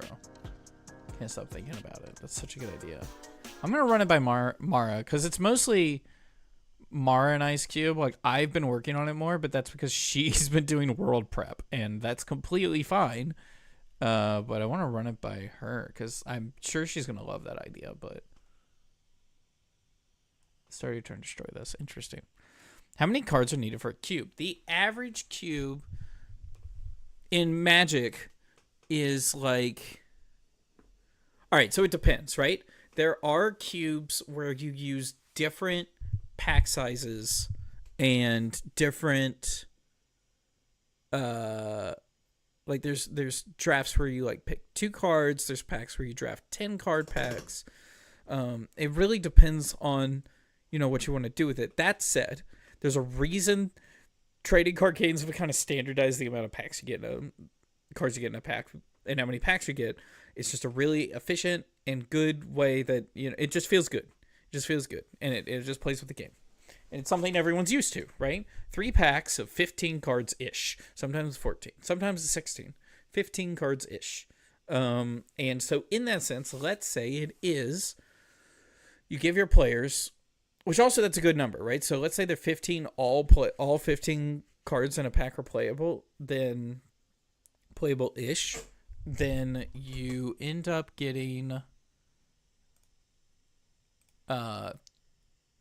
45 cards, which is 15 more cards than a standard draft deck. So if you want a standard draft deck and for your players, I think 15 card packs are fine, maybe even less if you think less is more important. Get another mix up. So if you do 8 players, 3 packs, 15 cards, that's 360 cards. 360 is just a very common number for a small cube where every single card gets drafted. That said, a very common cube size is 540, which is 180 more, which allows for more variance in the cube. 180 cards just don't even get drafted at all. They're not even put into the packs. They're not handed out to the players. And this adds variance. If like the cube's just a bunch of one-ofs, then there's cards that just don't get drafted every single time. And that makes for a lot more interesting of a draft. Especially if you're going to draft it more than once, right? Who knows if it's the best way, though? I mean, how about washing machine draft? Washing machine draft. All cards are put in a single face down pile, then spread out randomly on the floor. Everyone goes at once. Whatever you pick up. I love that. Holy frick. It's so much simpler.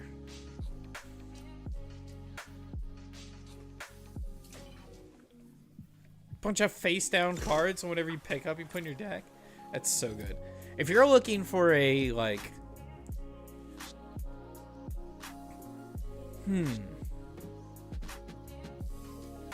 That's good. 360 for small, and then 500 plus for a rotating style draft. Yeah.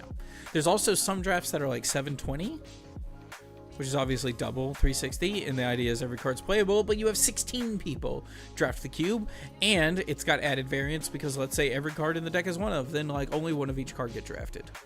Or maybe it's like two of or something, I don't know. I think the interesting thing about cube is how there's like a standard way of drafting, but you can kind of just do whatever you want. I think the main thing to keep in mind is the crazier you get, people still gotta like buy into it. You gotta get 8 people to sit down and play it. If anyone ever told me, hey, do you want to do a washing machine cube draft? I'm canceling all my plans. That sounds like the dopest thing in the world. But it's got to sound dope. It's got to sound cool. It's got to sound fun. And so, like, there is a lot of weird things you can do. Like, I don't know, pick 5 per pack or something like that. And it's packs of 7, and then 2 cards get burnt, and you don't use those in the draft. And freaking, I don't know, like, you can do all sorts of weird things, but that doesn't necessarily make it fun. There is just, like, a standard. I think there's a standard that everyone expects. Maybe Josh is right. Maybe it's not the best way of drafting. It's definitely the one that people expect. If you say, let's play a cube. 3 packs of some close to 15 cards sounds good. I've done Winston drafts. I've done Rochester drafts. I've done whatever the mix of the two are called. Winchester drafts. I've done a 2-Bert. I've done I guess that's... Anyways. I've done a bunch of different drafts. But I think the standard is the standard for mostly a reason. And I know most of that reason is probably in, like, how you build a product as a company selling cards. But it works. I think that is an interesting thing about Cube, about how there is a standard that's pretty good and everyone expects it, but then also you can just do whatever you want, right? You can take these pre-existing understandings of what draft is like and set it out. Some cubes are just pre-made decks, and you just like pick a deck and you play a deck. It's quote unquote cube because it's just a box of like precons. At 360, I have divided between my class cards and generics. My brain is going to be fired up for splitting them up. I'd start with archetypes. What do you want the decks to be? Like, what heroes, and then are there multiple ways to draft that hero? And then I would then like just pick a bunch of cards that seem right for those. And then another big thing is like pack collation. Let's say you are doing a standard style of 3 packs of 15 cards. Also, I really want to do a washing machine draft now. That's the more I think about it. Let's say you're doing a standard one, 3 packs of 15 cards. How many cards in that pack do you want to be a certain class or a certain talent or generic? I ran a bunch of those numbers for this cube, and I don't have those numbers in front of me, but it was something like... Was it something like 8 class cards, and then the rest of the pack is like split between... No, it was more than that. It was like 11 class cards and like 3 generic, 3 talented, something like that, right? And that's kind of how I wanted the packs to like roughly work out. Oh, also there's equipment.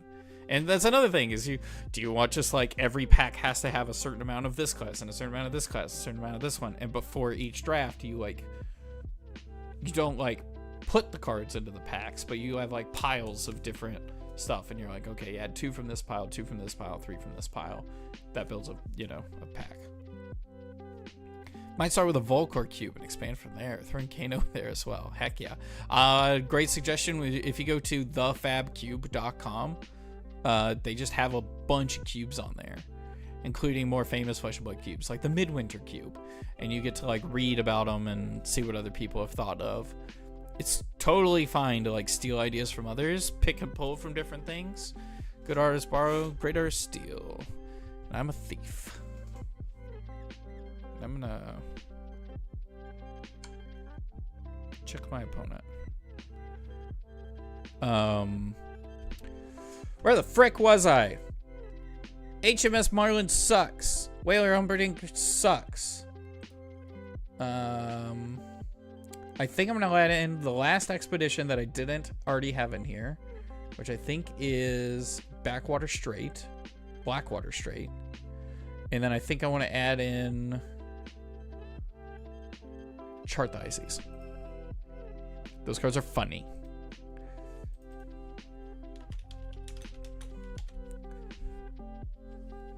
I don't know why I took that card out. That card is great. And then Blackwater.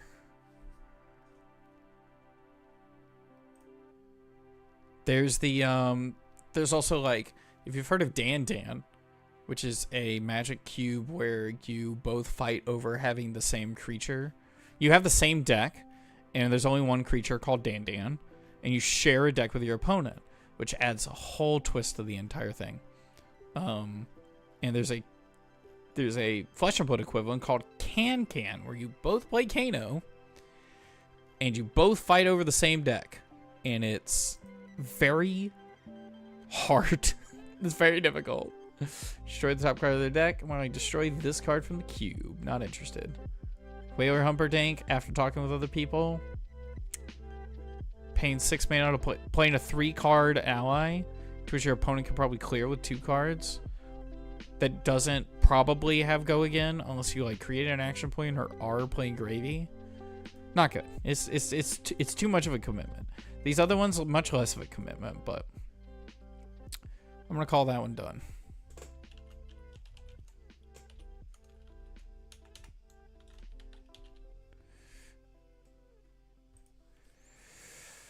All right, we're into the elements. We had already looked through Earth, and someone suggested Thrive. Let's look up Thrive. If an attack would gain power this turn instead against that much +1, that could be really interesting, or it could be really does nothing. I'm thinking the most amount of buffs you're probably going to get in a turn is 2, and then this is just another gives +2. 0 cost, yellow, go again. If you get 2 out of it, it's probably fine. At that point, it's a nimblism. Do I want to get rid of it? Felling Fruits, Plow Under, Tome of Harvest, Everbloom Life, Seeds of Tomorrow, Pulse of Iseloft, Channel Mountain Heroic, Channel Millennium Tree, Root Bank Heroes. Is Tome of Harvest the weakest card in this? 2 card plus your arsenal, draw 3 cards, but they're all random. It's also blue. It's a non-attack action for if you're playing a room. I could see swapping Tome of Harvest for Thrive. Man.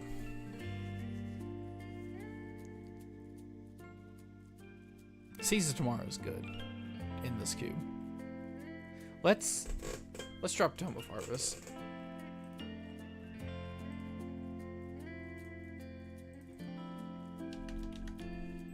I think that makes sense. Tome of Harvest, quote unquote, effectively does nothing. And it's not even like... There's a lot of these cards that are like draw a card next turn or something like that I'm leaving in this cube. Because I think it is strong to be able to like push off power into the next turn and just have an even more explosive turn later. But that's not really what that does. It like unclunks hands and with Thrive +3 buff and +1, and it'll get +1 for each, but with 3 mites. Oh yeah, I forgot about mites. There's not a ton of mite in generation. I think there's like 4 cards that make mites. There's not a ton, but you could be playing KO. He just makes a mite. I think there's like a very reasonable chance that you play KO in this cube. Like it's a possibility. Maybe like once every other draft, which isn't like super common, but like KO is definitely a deck in this format. Especially with all the on hits in this thing. Giving things +1 is huge. Alright, Ice. Arctic Incarceration. Cards cracked. Cold Snap. Icequake. Winter's Bite. Hypothermia. Frostfang. Channeling Frigid. Channel Blink Expanse. Here's can't draw cards, reveal cards, or search decks. That's probably really good considering... I mean, it's like an LL playable card, and basically if you're playing... This deck's chocked full of LL playable cards. Pulse of Haven, Blizzard. I think this is fine. All this is fine. And I can't think of anything else that would swap anything. So this is Shapeshifter. You can play any talent with any class. Yes. In Shapeshifter Sealed, which is a format that LSS uses, the way it works is you just get a bunch of packs from a bunch of different sets, and you basically do a chaos draft of just, you just open a bunch of packs, and you can play any hero that is legal in draft formats that those packs are from, in any weapon from those sets. So, like, if you have Welcome Wraith, you can play Dory, and you can play Kodachis. In this cube that I'm building, the idea is you can pick any young hero with any weapon, and you can put any card from this cube into this deck. And anytime it says a class name, and anytime it says a talent name, you replace the class name with Shapeshifter, you replace the talent name with Talented. So, Ball Lightning says, whenever a lightning or elemental action card would deal damage to this combat chain instead of deals that much +1, it says, in my cube, whenever a talented or talented action card would deal damage to this combat chain instead of deals that much +1. Pretty good. Pretty good. Entwine Lightning. So yeah, every class is represented. Every talent is represented. I need to write down the fact that I looked through Earth and Ice.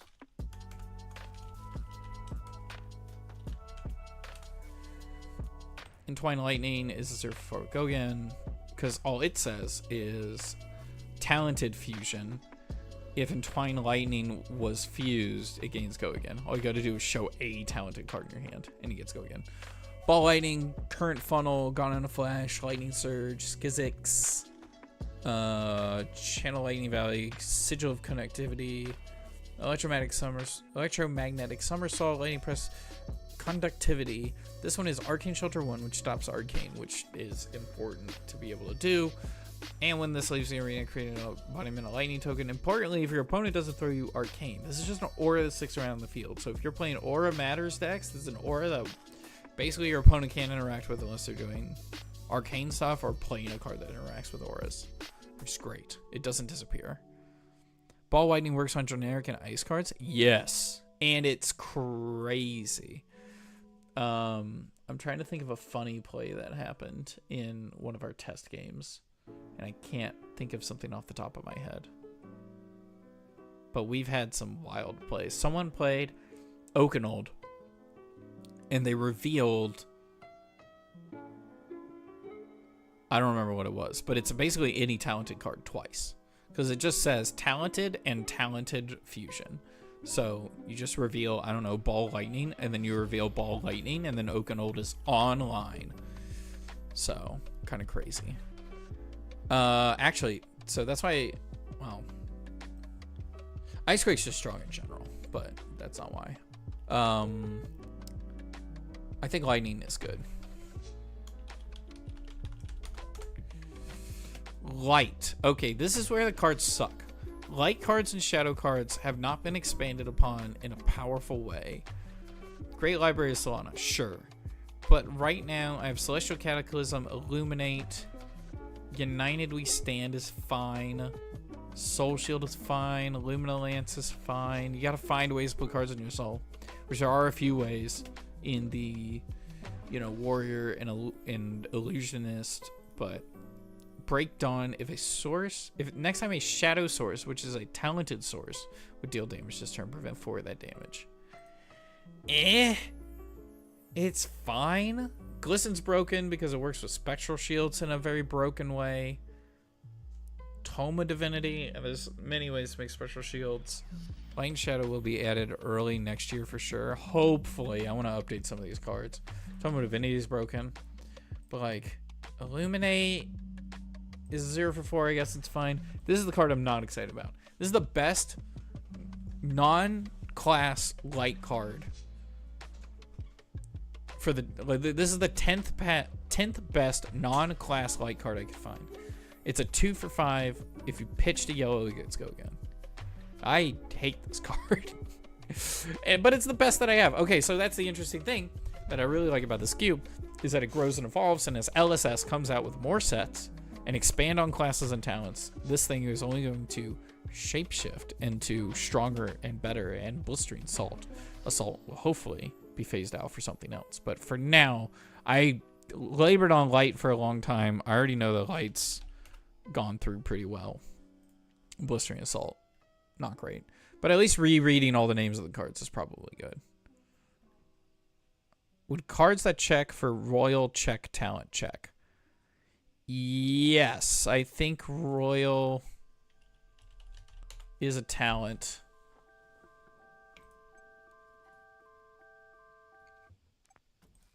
Oh, he's got Royal in his name. Yes, I believe Royal is a talent. If Josh Scott's still here, he can tell us that Royal's a talent. I'm like 90% sure of it. But also, I don't think there is much in this cube that deal with Royal. Like, okay, so if you're playing Imperial Ledger, in theory, it's not in this set right now. Shuffle this into the owner's deck, create a copper token. If you're Royal, which basically just says, if you're playing a talented hero, create a gold token. Because it would say, if you are talented, create a gold token. And if you're playing a talented hero, that's the case. And Tome of Imperial Flame is actually interesting. Royal is officially a talent. Okay, perfect. Thank you, Josh. I appreciate you. Oh, there was a question I was going to ask you the other day, and I forgot what it was. I don't remember. Rewind is funny. Rewind almost made it into this cube. I don't know if I put it in. I think I took it out.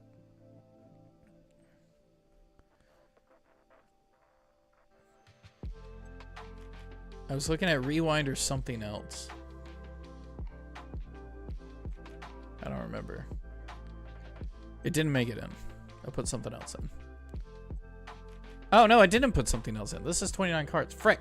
Was it Rewind? What was it? Why does that say 29 cards? I just God dang it.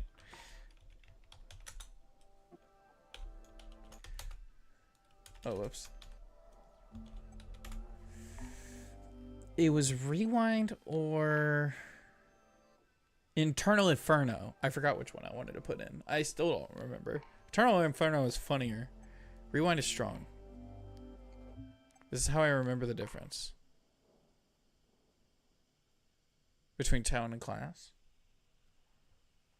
I'm going to put in Eternal Inferno. I think that's probably stronger.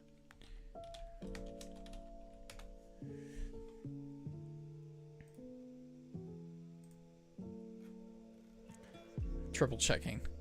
A talent is an origin, place, or culture acquired from being or living in that region or achieving recognition by society. A class is a profession or skill set acquired by active learning or experience.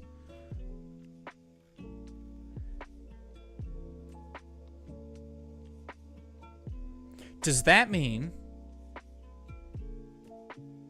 the concept of something like sorcerer, which I know would probably just be wizard.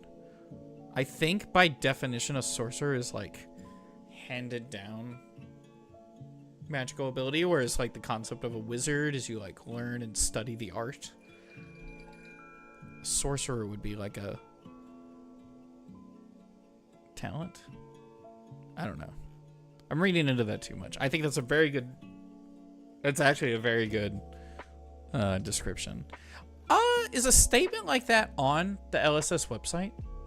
Like the official LSS website? Like, is there anywhere in the like player introductory thing where they would be like, a talent is like this, a class is like this? It doesn't need to be, but I think it is interesting. And I feel like the question comes up a lot.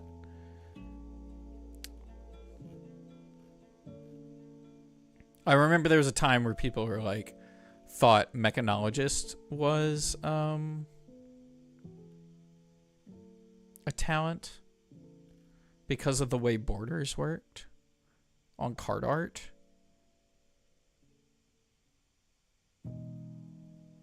It's just something you just remember. I think that's fine. Sorcerer is a bloodline thing, so that would be talented as origin? I think so. I don't know why my brain went there when we were talking about it. Okay, Shadow.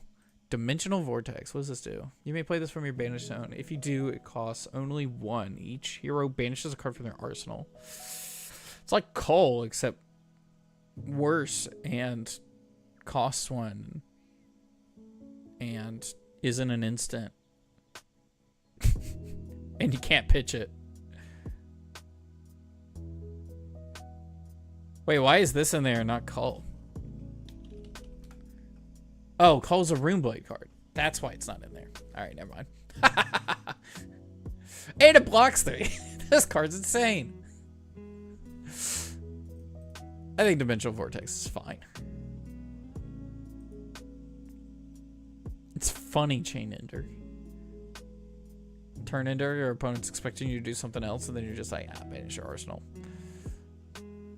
You find a way to do CNC with Go Again, and they protect it, and then you Dimensional Vortex them anyways. I don't know. Howl from Beyond, Shadow Puppetry, Tome of Torment. These are great cards to be playing from your Banish Zone. Like if you were to banish them with like an Earth card that decomposes or something. Dabble in Darkness is just 0 for 5 in the right deck.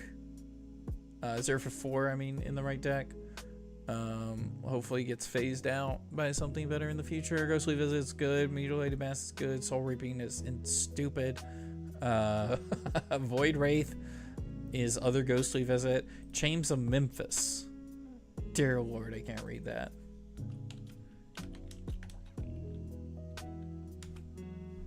Chains of Memphis.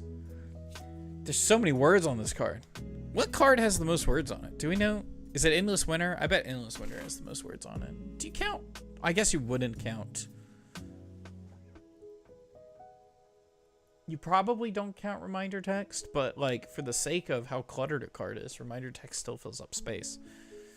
You may play this card. You may play this from your Banish Zone. If you do, it enters the arena with a Doom counter. At the start of your turn, destroy this unless you remove a Doom counter. If a hero would draw a card during their action phase, instead banish the top card of their deck.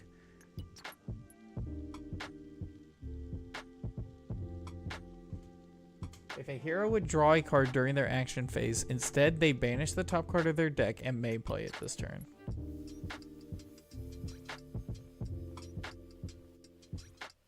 I guess that means they can't pitch the cards they draw?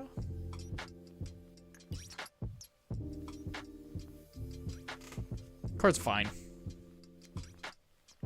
It's a block 3. It's not awesome shadow cards to replace it with. Draconic. Now we're getting into it. A Blaze Hedgehog, Breaking Point, Flameclaw Awakening, Lava Burst, Oath of Loyalty, Thaw, Liquefy, Tome of Firebrand, Tooth of the Dragon, Parched Terrain. All these cards, great. Mystic. We had a note where probably wanted an extra chi card in here, and Spilltide, Spillover, no. Rising Tide is probably not worth it. So probably gonna take out Rising Tide and put in Stir the Pot. We'd already written that down. We'd already looked through it. I just hadn't made the adjustments. Stir the pea. Stir the pea in the pot. Jump back down. That's pretty much it. Mistake. We end up having 6, which means 2 are probably not going to make it into the draft, and then you have 4, and that's every other person gets a cheat card. I think that's completely fine.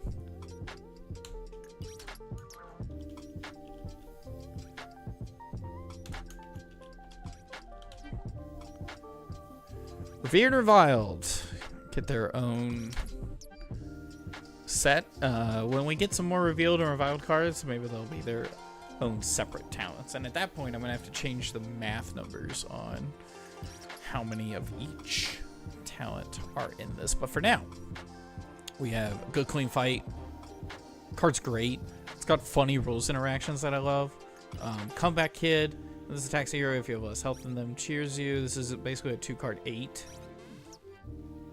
Dig In is 2-card 7 with upside. Also blocks 3. Jeez. Tame the Beastly Behavior.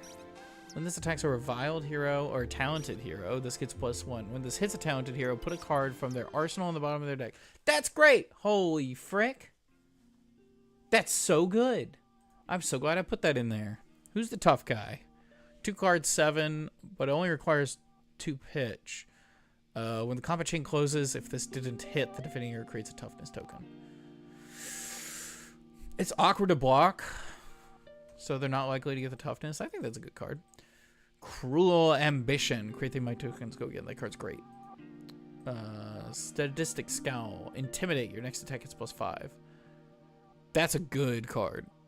That's a good card. Especially, like, you do, like, Cruel Ambition into an arrow. It's a 5 damage pump. And some of those arrows are, like... Yeah, some of those arrows are, like, 1-for-5s. And I understand that means your pitch that you're pitching is 4. But, like... 10 damage with one of the stupid on-hits that Ranger gets. And then also you get the Intimidate from the Sadistic Scowl. That's gross. Bask in your own greatness. When this attacks, you may pay up to 3. Create that many might tokens. It's just a 0 for 4. You can waste a blue to save damage for later. That card's great. Bully Tactics is a great way to end the game. Just give this a minor buff and then +3, and you dump 3 into it to intimidate 3 times. It's a great way to end the game. Goon Battery. If you control 3 or more auras, this gives +3, and when this hits a hero, tap them. So it's a blue 0 for 4 that blocks 3 if you're playing an aura plan. Love it. Generic. Aren't you just the every other freaking card? All right. Also, equipment is probably going to need a real check. Oh, that was it. I had a card. Wait.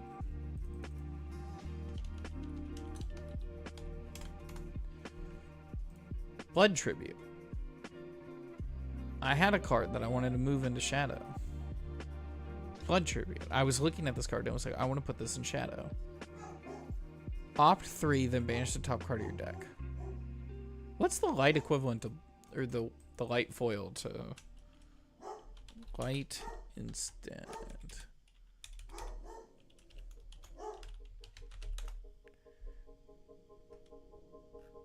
These are all lightning.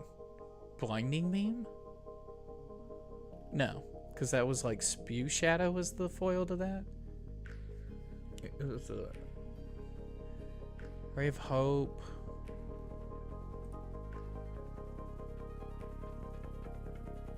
Have you considered putting a particular bard in your cube? You can draft any hero. I have not looked at any of the bard cards. I didn't look at any of the bard cards. Bard has cards. We had a whole set of bard cards. All right. First things first. Take this out. We're putting in... what do we call it? Blood Tribute. Card's great. For, except for equipment. Basically making the draft portion of the cube irrelevant.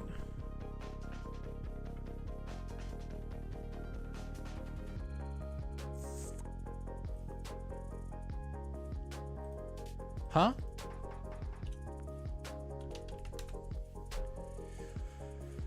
Return a bard attack action card from graveyard to your hand. When this defends, you may pay 3. If you do, it gets +3 for each opposing hero. Choose a hero. The next time they would be dealt damage this turn, prevent 3 of that damage. If you prevent damage to another hero, create a copper token. It's actually not bad. When this attacks get +X, where X is twice the number of all cards in pitch zones. This could be a really good gold payoff. I'm writing this down.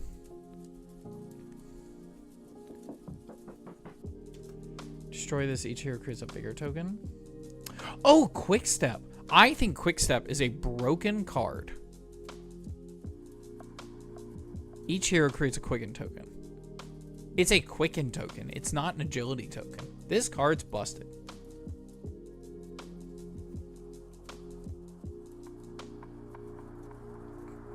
Quick Step.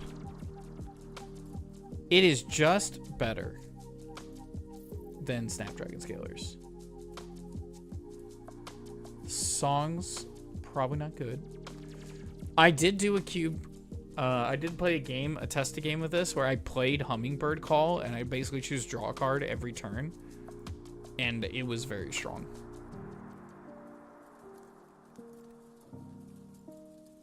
That's so funny. When this hits destroy it, I love that. At the start of the game, all heroes shuffle their starting decks together.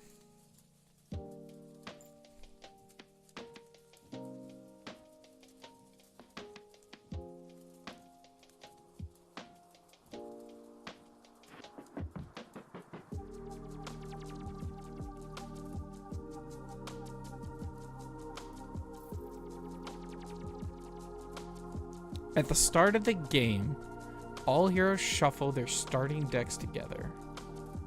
At the start of the game, all heroes shuffle their starting decks together.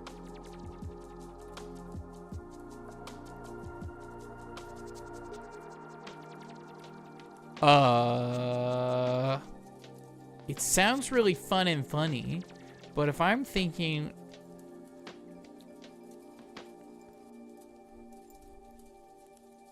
I'm wondering... I know where you're coming from, but also this is a cube that I'm building technically alongside Mara, and we're trying to build like the flesh and blood equivalent of like a vintage cube. Not like actually vintage cube, but just like the idea of a powerful, you could be sweaty with it if you want to cube concept. Yorick might need to get banned.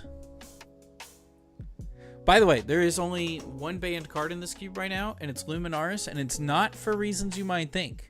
Luminaris is banned because it has a one-card infinite with Leyline of the Old Ones with the rule set that we're currently using. Write down Yorick. That's so funny. I might just tell nobody.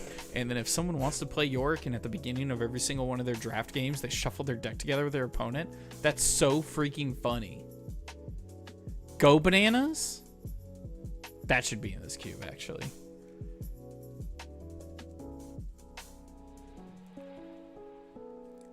Go Bananas is not in this cube right now.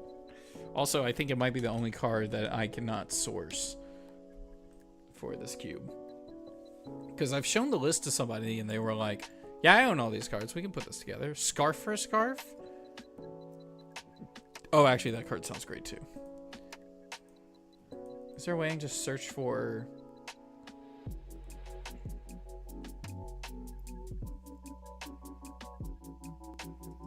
Josh, you have such good ideas.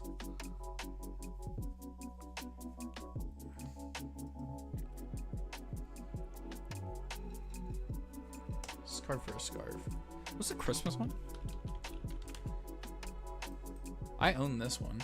Each hero chooses another hero. The chosen hero creates.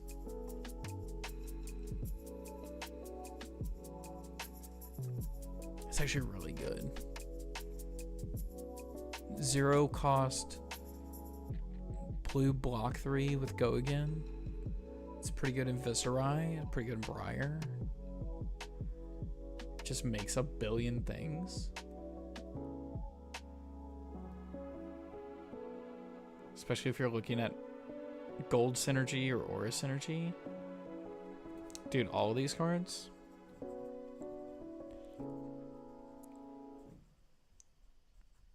What time is it? 4 o'clock? I got time. Dude.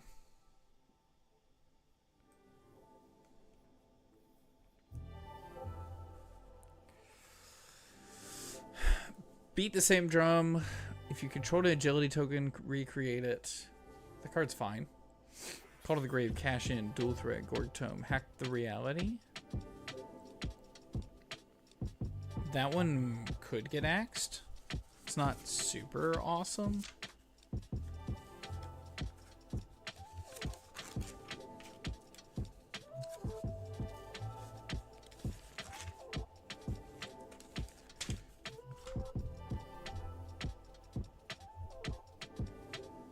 Hack to reality. I'm making lists. Minnowism, money where your mouth is, nimblism, plunder run, premeditate, prismatic ley line, smashing good time, time flies when you're having fun.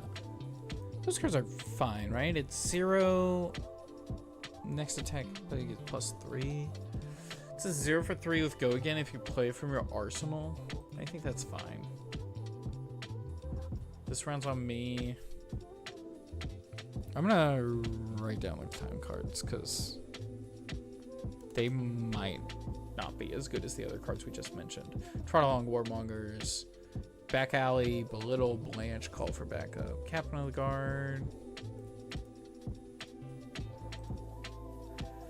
Censored Chest Puff. It's pretty good. I'm gonna write that one down. Coax, Command and Conquer, Crash Down the Gates. That one's a card that I like, but might not be as good as the other ones. Cut Through the Facade, Destructive Deliberation. That one's also a card I like. I do like that card a lot, though. Down and Dirty, Down but Not Out. Drone of Brutality, blue. Unline Striker, Race Face, Exude Confidence. Fearless Confrontation, Fendel's, Give and Take, Gravekeeping, Give and Take. Yeah, that's fine. Kick the Hornet's Nest. An opponent's effect puts this in the graveyard from anywhere. Create a Confidence, Might, Vigor, Toughness.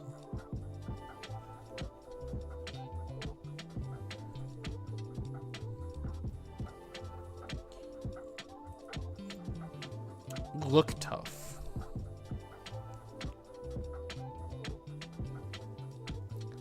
Mischievous Muse, Nimby, Nourishing Emptiness, Out Muscle, Overcrowded.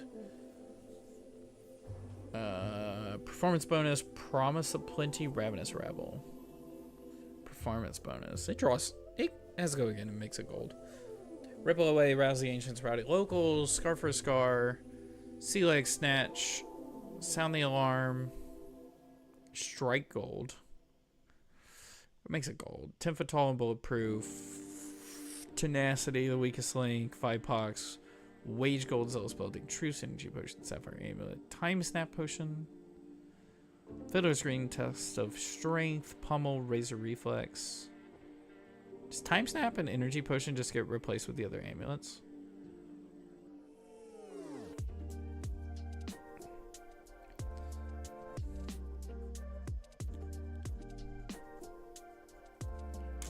Probably. Pummel, Razor Reflex, Favorite Saint Shelter, The Storm, Sink Blood, that all you got. Arcane Compliance, Art of War, even bigger than that. Oasis of Respite, Peace of Mind. Peace of Mind. Poison the Well, Remembrance, Sigil, Solace, Snag, Alluring Inducement, Authority of Whatever, Eye of Ophidia, Heart of Fyendel, Riches. I think those are all fine. Spirit of Christmas, Scarf for a Scarf, Go Bananas, final act. How many is that? 1, 2, 3, 4. I have 1, 2, 3, 4, 5, 6, 7, 8 cards that I'm not amped about. Can I just type in LSS? Oh, I can. Sick.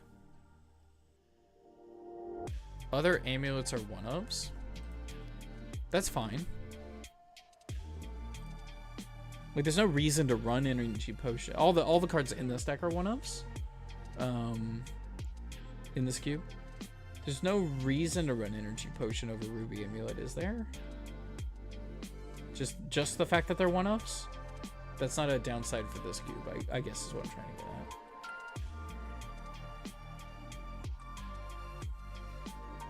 at. Goodies don't go unnoticed. At the start of each other hero's turn, choose one. They draw a card, they gain a resource, they gain a life, they gain +1. At the start of your turn, destroy this. Another card drew a card, you draw a card, then repeat. I don't think that card's worth it. Pink Visor. Next card you reveal this turn has its grade increased by 1. Ah, Rudy. Love him or hate him, you gotta love and hate him. Knick-knack bric-a-brac? That is a good point. Wait, that is a good point. Tales of Adventure. Wait. Each other hero chooses and creates a token that hasn't been chosen. You create gold, copper, and silver. Wait! That might be an item payoff card. But they get to either choose. Make an AB1. Embodiment of Earth, Embodiment of Lightning, Ponder, Quicken, Rune Chant, Seismic Surge, Soul Shackle, Spectral Shield, and Zen State. Those are all super powerful. This card is probably not worth it. Like, when I say worth it, I mean I don't think people are going to put this in their deck with the intent to play it if their goal is to win. Alright. What was I looking at? Knick-knack bric-a-brac?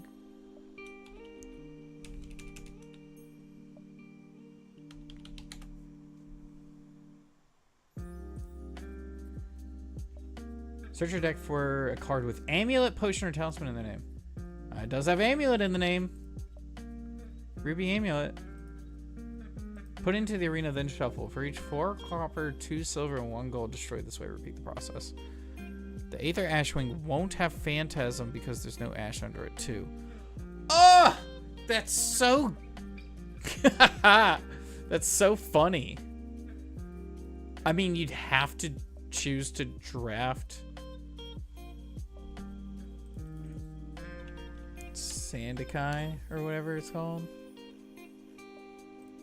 Storm of Sandakai. You'd have to choose to draft that. And there's no other dragon allies because they're so narrow they don't mesh well with other cards on this cube. However, that's really funny.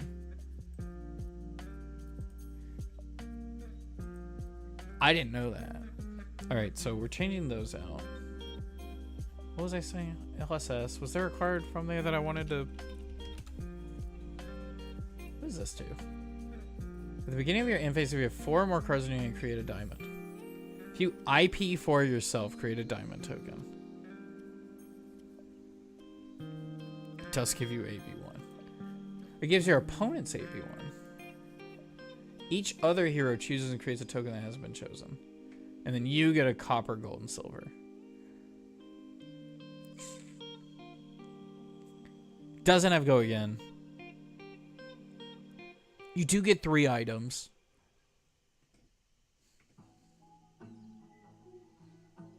For like galvanizing and other things, but the... Get a gold? Filtering? It is just filter 3 cards. If you get blues off the top. Which matters for very little, unfortunately, in this cube. Alright, so I'm definitely changing these 2 potions to the amulets. I'm going to double check.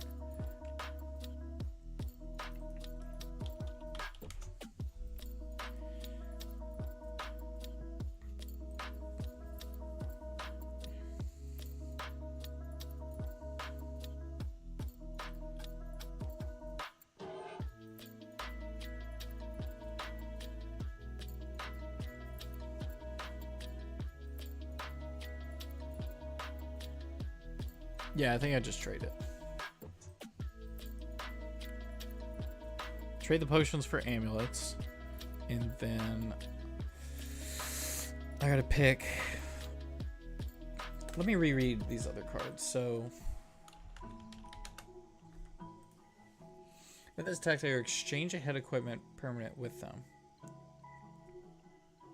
So it's basically 0 for 4. If you both have a head equipment, you could exchange it. Or you do exchange it. But you would have to both draft a head equipment, which is not guaranteed. You're going to, on average, see 3 pieces of equipment per draft. A fourth of those will be head equipment. So it's fairly narrow that you get to go again. But it is funny. And when it works, it works. And it is a 0 for 4.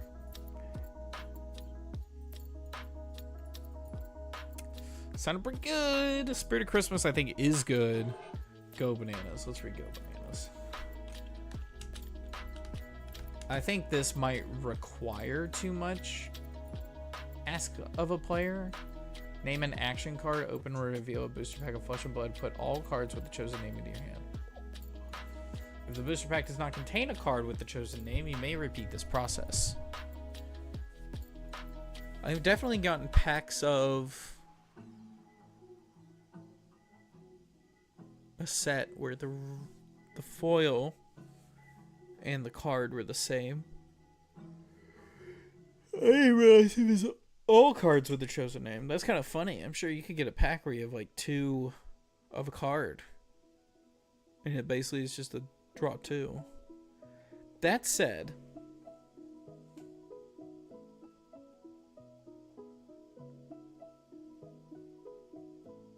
it's really powerful, but really hard to implement because you'd have to have packs on hand, which I don't think I can guarantee enough. And sometimes it's just a cracked bauble.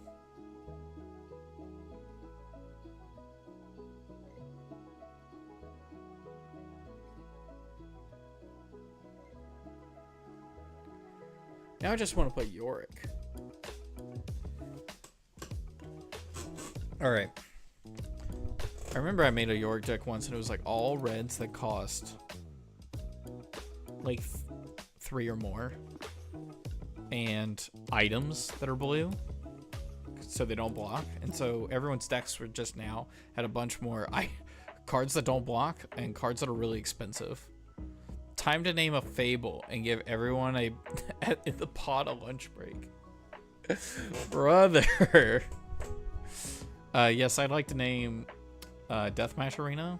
The card only comes with cold foil, by the way. We're gonna be here a minute.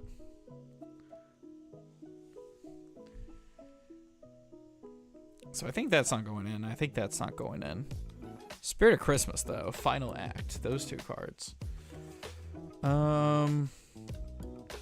It might be Chest Puff and Look Tough. They're both really strong. But they're not synergizing with anything. I think that's what I'm doing. Or maybe I'll take out one of them and take down Crash down the gates. When this attacks you, reveal the top card of their deck if it has power greater than a revealed card. This gets +2. This is a 2-card 8 sometimes. And it destroys the top of their deck. Actually, I think that's more interesting. Alright, so I know what I'm taking out. I'm taking out Chest Puff. Taking out Look Tough. Taking out Potions.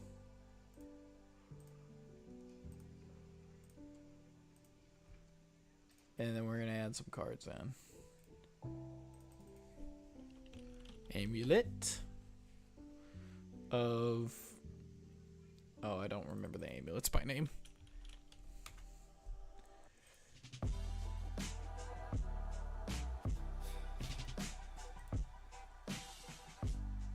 Diamond Amulet. Ruby. Sapphire Amulet. Diamond Amulet. Go Bananas break a fundamental tenet of the game too. It's the only card that can put a hero or arena card into your hand.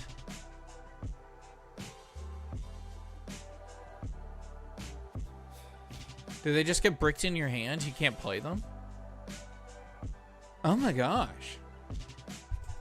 You could just name legally.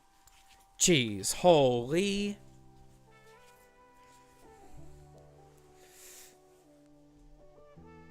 Huh.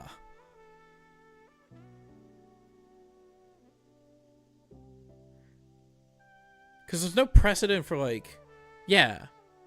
There's no precedent for, like, I don't know. You say Iron Rod Helm, and then you get Iron Rod Helm, and then, like, there's no, it's not an action. Like, there's no ways to, like, put it on the field.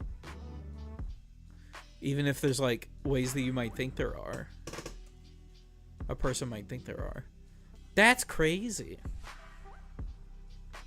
Also, a little unrelated, I predicted / suggested about a month before Yorick was banned to ban Yorick from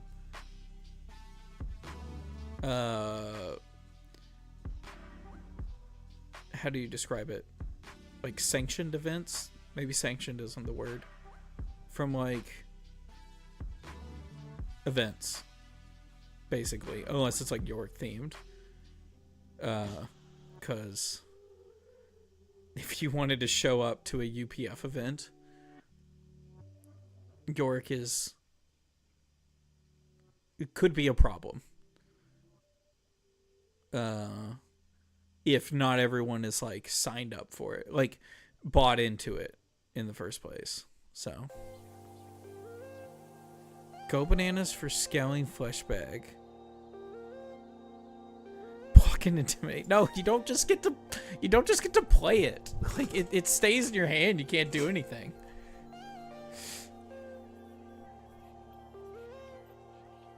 He doesn't deserve to be played in games. He should solely exist in the realm of hypotheticals. I understand he's a personal pain point of yours. Yorick is probably getting banned. I need to 100. Yorick is getting banned, like from this cube, because he just does so many problems. Dang, I added in everything. I added in 2 amulets. I didn't add anything else in, did I?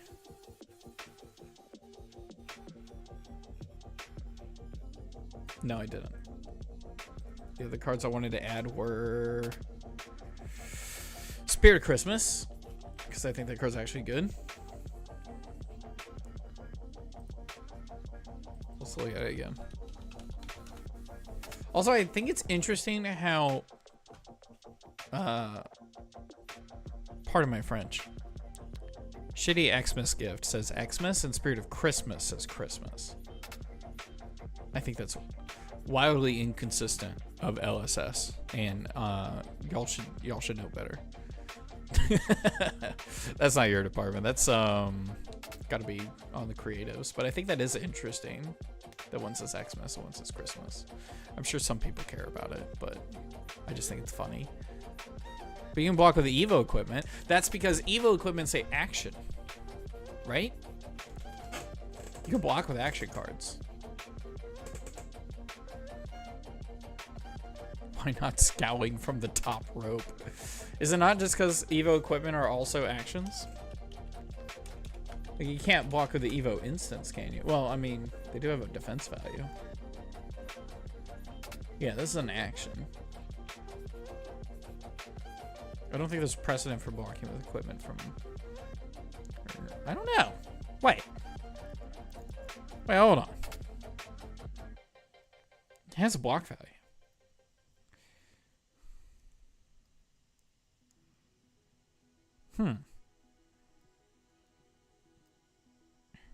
Technically, you can block with Scaling Fleshbag. The only requirement is that it has a defense value when declaring defending cards from hand.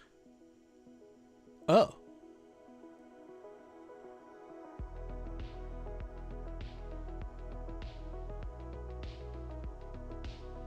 Do you choose to block with the defense reaction early?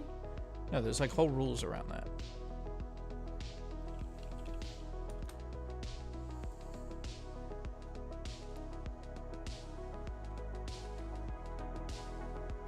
Witness defends intimidate.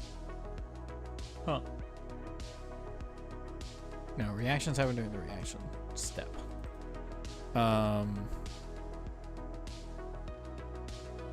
Final act, that was it. When this attacks, it gets plus X, where X is twice the power. Defense reactions are special. I knew I liked you, Josh. Dude, you could... Huh. You could... Defense reactions are special. Reactions are special. So you could... Go bananas, a scowling flesh bag, put in your hand, and... I gotta send a message to Kevin. Oh, by the way, during the whole, like, rewind... I'm gonna call it a rewind debacle. Yeah, describe it however you want to. Kevin was doing nothing but sending me messages about, like, different interactions we never thought of with rewind because we didn't think that's how a card worked.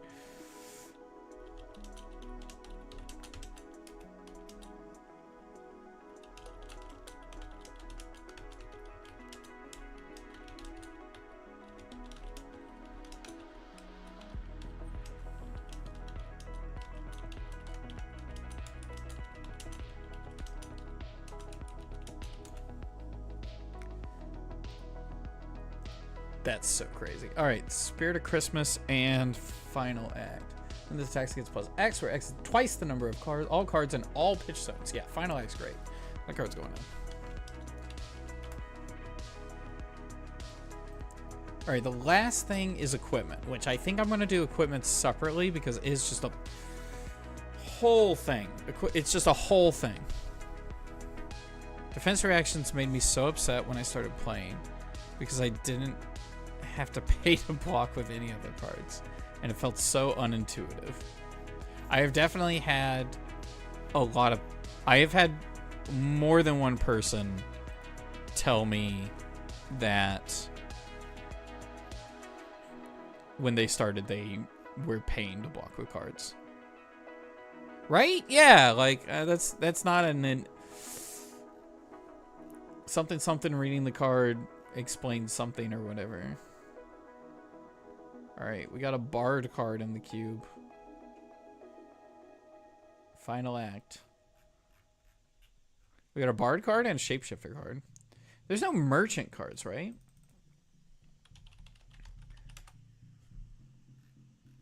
That I want to put in the cube. We have this right now, and I think this card is cracked. I think this card is so good, actually. Instant speed,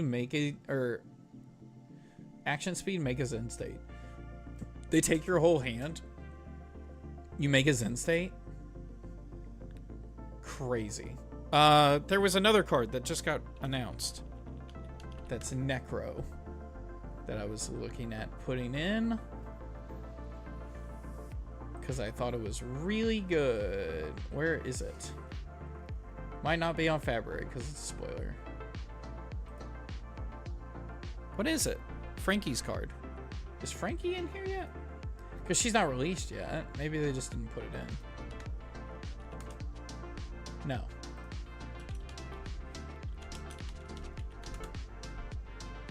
Is it with a Y or an IE? IE.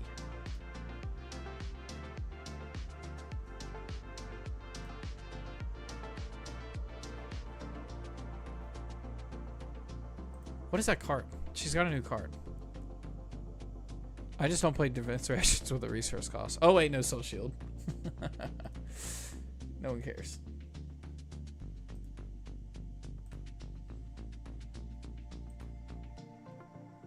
Whenever an equipment you control will be put into a graveyard, instead banish it. Equip an equipment from a graveyard. Equip an equipment from a graveyard. Equip an equipment from a graveyard. This card's great in a cube. You should play this. I should play that. But she's got a new card and it says Necromancer and I can't remember what it is. Frick.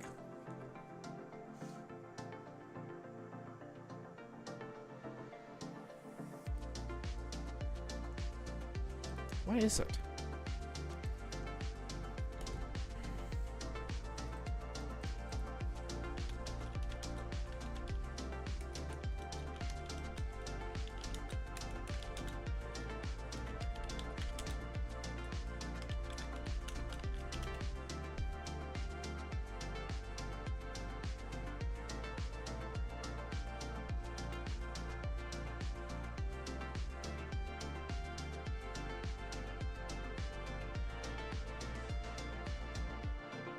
Can I have tcg.gg? Is this an article website? Fans of Gwen from League of Legends will love the giant scissors. What? Who writes like that?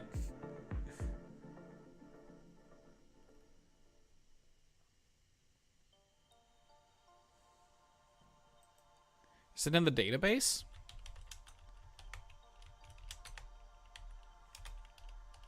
I assume not, right?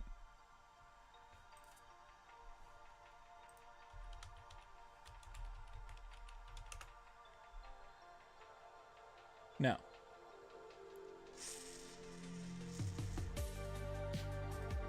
Is it here? God dang it.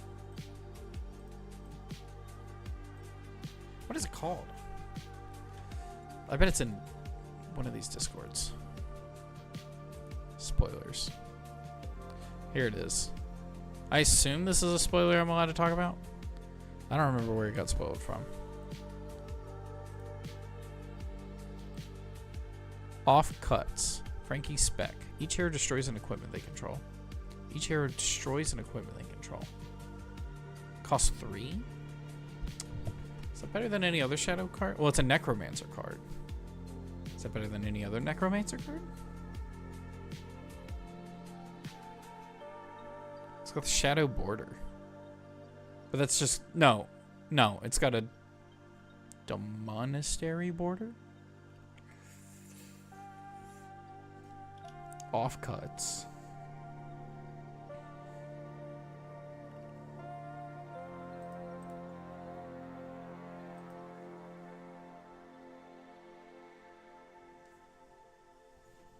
Throw caution to the wind.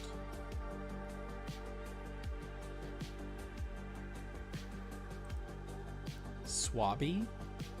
Swap out Swabby for offcuts. Is offcuts in this yet?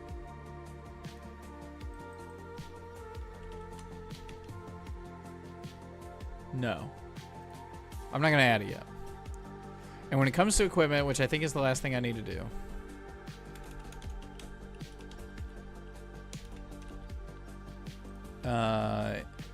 If it's the last thing I need to do.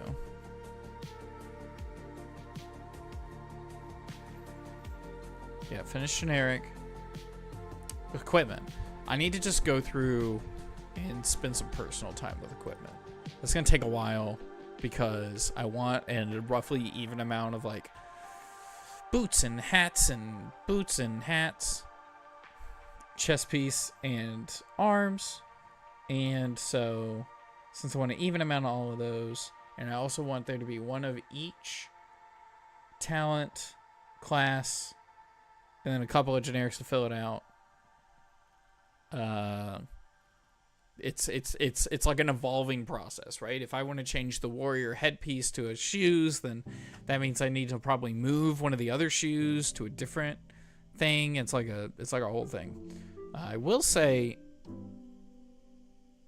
Snapdragon Scalers is probably just getting replaced with what is it called? Quick Step. I wrote it wrong. Whenever you play an attack action card or activate a weapon attack, destroy this and the attack gains go again.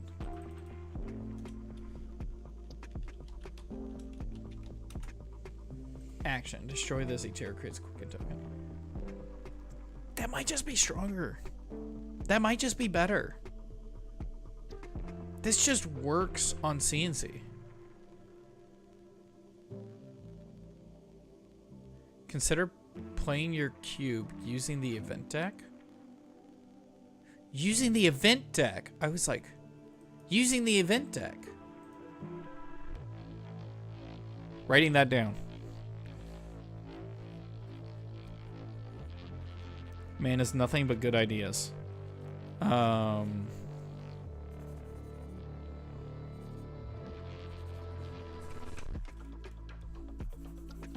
Scratch out all of this. 2 good ideas that I need to think about. Quick Step might replace Snapdragon Scalers, But other than that, I finished going through every single card in the cube, reevaluating all of them. I'm now looking at this Frankie Offcuts art again, and there's some wild stuff going on in the background. Did not realize. All right. Thank you all so much for watching. We did good work. We got this cube, I think, ready to go for World Tour Worlds in Philadelphia. Now I just need to see if I can we get all cards ready for the cube. Though I'm pretty sure we can. So, thank you all so much for watching. Bye.